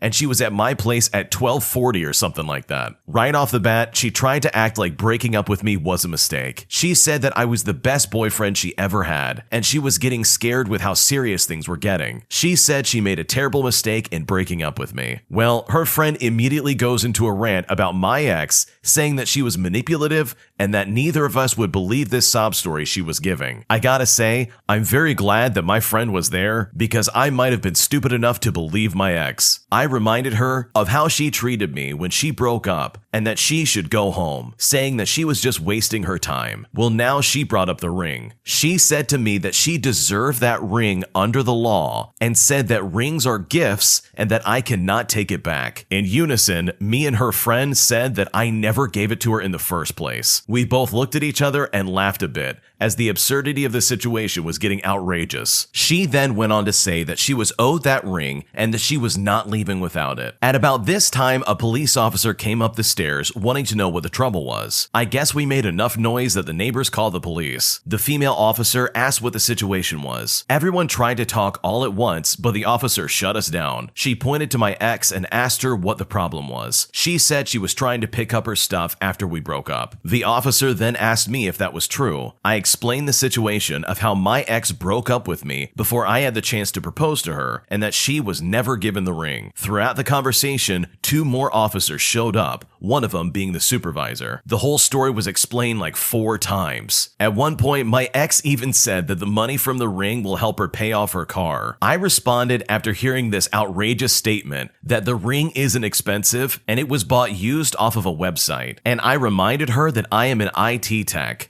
so I couldn't afford some crazy expensive ring. The anger and rage that came over her face was immediately apparent to everyone. She stepped forward and punched me in the chest and kicked at me before being tackled to the ground by the female officer. The supervisor on scene told us to go inside while they get her under control. We did, and about 10 minutes later, they came back. They wanted my statement, and I told them I didn't want to press charges against her, but they said, yeah, it doesn't work like that. We saw it, so it's being processed. She ended up getting a misdemeanor offense for it, and she never did get that ring. What an absolute dumpster fire all of these people are. This guy got dumped by his girlfriend who's clearly crazy. This lady's friend then goes over to this boyfriend to get back at her friend by spending quality time with her ex-boyfriend. This is like off of like some daytime TV show. This is ridiculous. I mean, I hate to use this terminology, but if any relationship could be seen as a hot mess, this whole situation is just a steaming pile of hot mess. I think this guy got off easy by getting away from his ex-girlfriend. She is clearly unhinged and was obviously only using him just to say that she had a relationship going. Like, she clearly didn't like him at all. And maybe it's mean, but for me personally, I kind of love it when people pop off in front of the police and they show their true colors. It only takes a little bit to really frustrate them enough for them to really start acting the way they normally act when people aren't around. And when they do and they start lashing out like that, it's wonderful to see because you know for a fact they're about to get punished for the behavior that you've dealt with behind closed doors for years. So good for this guy for getting away from his crazy ex-girlfriend, and hopefully he can put that ring to better use on someone that he knows for a fact will love and care for him for the rest of his life. An entitled group of strangers add me to a group message and try to guilt trip me into planning somebody else's wedding for free, and they simply would not take no for an answer. It's 5 a.m., and roughly an hour ago, I got added to a group chat with multiple people whom I've never met. I still honestly have no idea who some of them are. The first message was welcoming a bridal party. I have a few friends getting married soon, but I'm not part of any of their parties. I have been asked in the past, but I've said no. I personally have too much going on, and my partner is high risk for COVID, and I don't want to risk that. I'm also trying very hard to be very careful about who I spend my time around. Everyone knows this, and I haven't gone out, and 99% of my friends are online only. This is not something new or groundbreaking for my life right now either. As soon as I got invited, I read the intro, and I knew that it was going to be another crap storm. I keep getting volunteered for anything wedding related ever since I planned my best friend's wedding. Apparently, I did a great job, but because of this, people I don't know keep messaging me, expecting me to plan their weddings. Most of them expect this for free, and as you can imagine, of course I have not done any of them. I am not a wedding planner. I'm studying to be a mortician. I think those two things are very far away from each other in terms of career options. I don't respond to the group chat, and I tried to get some sleep. Eventually, my phone rings, and it's the person who added me on the other line, who, by the way, I have never been close with, but they for some reason felt the need to try and call me. I deny the call and message her that I am not interested in anything wedding related, and at that point, I also leave the group chat. She tries calling again, numerous times, so as a result, I block block her. Again, I have never been close with her. And that's when my friend, this lady's sister, messages me in all caps that I cannot ignore a pregnant lady. She went on and on about how hard it is to plan a wedding as well as take care of her kids. Both of these people have children, and I honestly don't know how many each of them have. But this friend I have known for less than 2 months and whom I've met online as well as never met in person decided she wanted to get involved and try and guilt trip me into this situation. I tell her I don't care that they have children and I rip into her. She's constantly complaining about not having friends, and I made sure she knew that this entitled behavior is probably why. So as a result, I block her too. Remember, kids, just because you're crazy and have kids does not mean I will plan your wedding for free. Wedding planning is no joke. That is one of those jobs where it is high risk, high reward. Because if it really goes wrong, you're in deep trouble. But on the opposite end, if it goes off really well, you're going to be seen as some amazing, incredible person. And it's going to be the most special night in these people's lives, probably forever. So it's really funny to me that this lady is somehow sucked into the wedding planning business without ever trying to be in the business in the first place, all because she did a good job at her best friend's wedding. But wow, is it absolutely inappropriate for these people to try and guilt trip this lady into planning this wedding simply because the bride is somehow pregnant, as well as pretty much everybody else in this group, it sounds like. Like, I'm really sorry that you have kids and that having kids is hard, but that does not mean that you're going to be planning somebody's wedding for free. There's also no way that anybody should allow that to happen for free. Like, if you're going to be planning somebody's wedding, you better be getting paid, because that's a lot of work. That's a lot of logistics, and that's a lot of hoops to jump through. So good for this lady for sticking to her values and blocking this lady after she was being super toxic, because nobody needs that, and nobody needs that kind of entitlement in their life. I feel like my husband prioritizes his gaming friends over me, and I'm not sure what to do about it. My husband and I have been together for a little over a year, and we've been married for about 2.5 months. While we were dating, he would spend lots of time with me and did everything he could to make me feel special. I've always known he has online friends he plays video games with, and understands that he occasionally needs guy time to decompress. I have absolutely no problem with that. The thing that bothers me is that ever since we've been living together, since late September of 2021, his friends have seemed to take first place. He spends about 70 to 90% of his time outside of work, either texting or playing a game with them. When he does play, he will play with them for 3 to 4 hours at least. I've expressed my concerns about it several times, explaining that we don't really spend time together anymore unless we're sleeping or trying for kids. I've explained that for months now, I have felt like I'm in second place for him. He always says something along the lines of, "Well, that's not true. You're my wife and I love you," and then either guilts me by saying I never let him play with them or that he's not allowed to have friends because of me. Both things are absolutely not true. I'm just tired of not getting the quality time I used to get with him. What do I do to get my husband to want to date me again? How do I convince him to see that his spouse should come first? What should I do? So this is a really tricky situation because I had to check this first and foremost. Both of the people in this story are 19 years old. So the husband and wife in this situation both got married very young, which honestly explains the way this husband's acting. Why on earth would you get married that young and then expect your husband to start acting mature and spending all his time with you? In my opinion, you're way too young to be married, and it sounds like your husband's responsibilities are not in the right place. I'm also willing to guess that these people have not had a long-term relationship before getting married, and that this just kind of happened and they just ran with it. In my opinion, this is a very bad idea. You're sprinting towards parenthood when both of you are still teenagers. Like, let's slow down a little bit and see where this goes first. I think maybe getting to know your husband a little bit more before you get married probably would have been very good. Obviously, you knew about his online friends and you knew that he was going to spend a lot of time gaming, but what you probably didn't predict is that while you're living together, he's probably going to be spending a lot of that time gaming with his friends too. So yeah, I think you got a long road ahead of you, to be completely honest, and I think you should have another honest conversation with your husband and say, hey, I want equal time. Hopefully this all goes well, and hopefully you're able to make this marriage work, because in my opinion, 19 years old is way too early to get married. My best friend and I haven't spoken in a year, and I'm planning my wedding, and I really need some advice on how I should reach out. We've been best friends for over half my lifetime. We were roommates for a year and a half in my early 20s without issues, especially beyond small bickering with chores and stuff along those lines. We had remained close even after we didn't live together. We are our most authentic and genuine selves together and can say say anything without fear of judgment, and we knew each other's secrets, dreams, fears, everything. We are silly together, but we can be serious. We know how to cheer each other up and how to make each other laugh. We have been there for each other at our lowest as well as our highest points, and our bond is palpable. I love him and I know he loved me. We have had periods of low as well as no contact before, but those were never one-sided, and we always came back together as if nothing had happened. These periods sometimes coincided with new boyfriends on his part, something I thought he'd learn from. Otherwise, it was just when life would take us in two different directions, like going to college or getting a new job. But we would always be there for each other and stop whatever we're doing to help the other person, no matter how long it had been. During mid-2020, we reconnected after one of those low contact periods. After he broke it off with his boyfriend at the time and moved home, we had a heart-to-heart, and we vowed to never go silent again, and we returned everything back to normal. But then when he began dating again, he'd go for a few weeks without responding. He missed my engagement and seemed genuinely remorseful and vowed to be better at staying in touch. This was in January of 2021. That didn't even last all of January. We reconnected again in May, where he tearfully apologized for ignoring me all those months, and I learned he got a new boyfriend. Then in June, he moved to a neighboring state with his new said boyfriend, which was about 6 hours away. So in June of 2021, he officially moved. He wasn't in the best headspace due to issues with his boss as well as his colleagues, and he was hoping that this transfer would give him a fresh start. I tried checking in often and maintaining contact, but only a week after the move, he stopped responding to text messages as well as not answering my phone calls. I've tried countless times to get in touch. Calling and texting don't work, and he doesn't use social media. My messages that I would leave would vary between normal and sometimes silly, with the messages themselves being me either just checking in, having some semblance of concern, but in no way were they ever there to try and make him angry. I'm planning my wedding for late September now. He's always said he'd be in the party, as we've previously daydreamed together of how certain life milestones would happen, with each of us as involved in the others as possible. But now, I don't even have his address to send an invitation. Obviously, he won't have a role in the wedding per se, but I hope that he would at least want to attend. I reached out to his mom last week, whom I've always been very close with as well. I made it clear that there is no pressure to respond, and I do not want her to feel like I was putting her in the middle of anything. I just wanted her to know that I was concerned because I haven't heard from him, and I wanted to be able to say I tried everything. She replied and said that he was doing well, but often has a hard time getting in touch. She said she has called his boyfriend sometimes to get him to respond, and that she reached out to ask if he could get in touch with me. I thanked her and left it at that. He did try calling me that night. I was at a family meeting and I didn't see the missed call until 2 hours later. He didn't answer when I tried calling back, so I just texted him apologizing for missing his call and hoping he would link up soon. I also sent him our wedding website so he could RSVP without the physical invitation in his hands. But guess what? I got no response and no RSVP, so I called him again yesterday. This was a week after the first missed call, and still there was no answer. I have been drafting a final attempt text message for a while to summarize it, and after putting my feelings out there and just explaining that I miss him and that I'm worried about him, I offered to drive out to him to meet up for lunch or something. Maybe I've done or not done something to upset him, but if he'd help me understand, I feel we could work through it. We can hash this out in person if he wants, so we can move forward or at least move on. I ended it by saying if I don't hear back, then I know he just wants to move on, which I would respect. I also said that I'll always hope the best for him and that he's an amazing person who deserves the best in life. I haven't sent this message yet, but I'm honestly just looking for some advice. I imagine most of you will tell me it's a lost cause, that people grow apart, and it's just a fact of life. I can understand that and I can respect that, but I really do feel an urge to make this final attempt. After everything he and I have been through, I just really want to feel like I've truly tried everything. And also, I want to make it known that there are consequences for his continued silence. I just want to let him know that if he doesn't respond and if he doesn't come to the wedding, that I don't think there's much of a friendship worth salvaging. I guess I'm just asking what anyone else thinks. Is there anything else I should be doing? Should I even send this final attempt text message? Is there anything else I could try that maybe I'm not looking at? What should I do? I think if your friend's not responding back, that's a pretty clear message that they either want to move along or they don't care about your situation. I think the fact that they called you back is only because the mom got involved and probably grilled their son for not getting in contact with their former best friend. I'm not sure sure what's going on. I'm not sure what the situation might be, but it sounds like your friend is in a different place. And that's okay. Friends drift apart. Like, that cliche really is true. There are some friends I used to be ride or die with that now I barely talk to. And in some situations, that's okay. You clearly have your life ahead of you. You're getting ready to be married,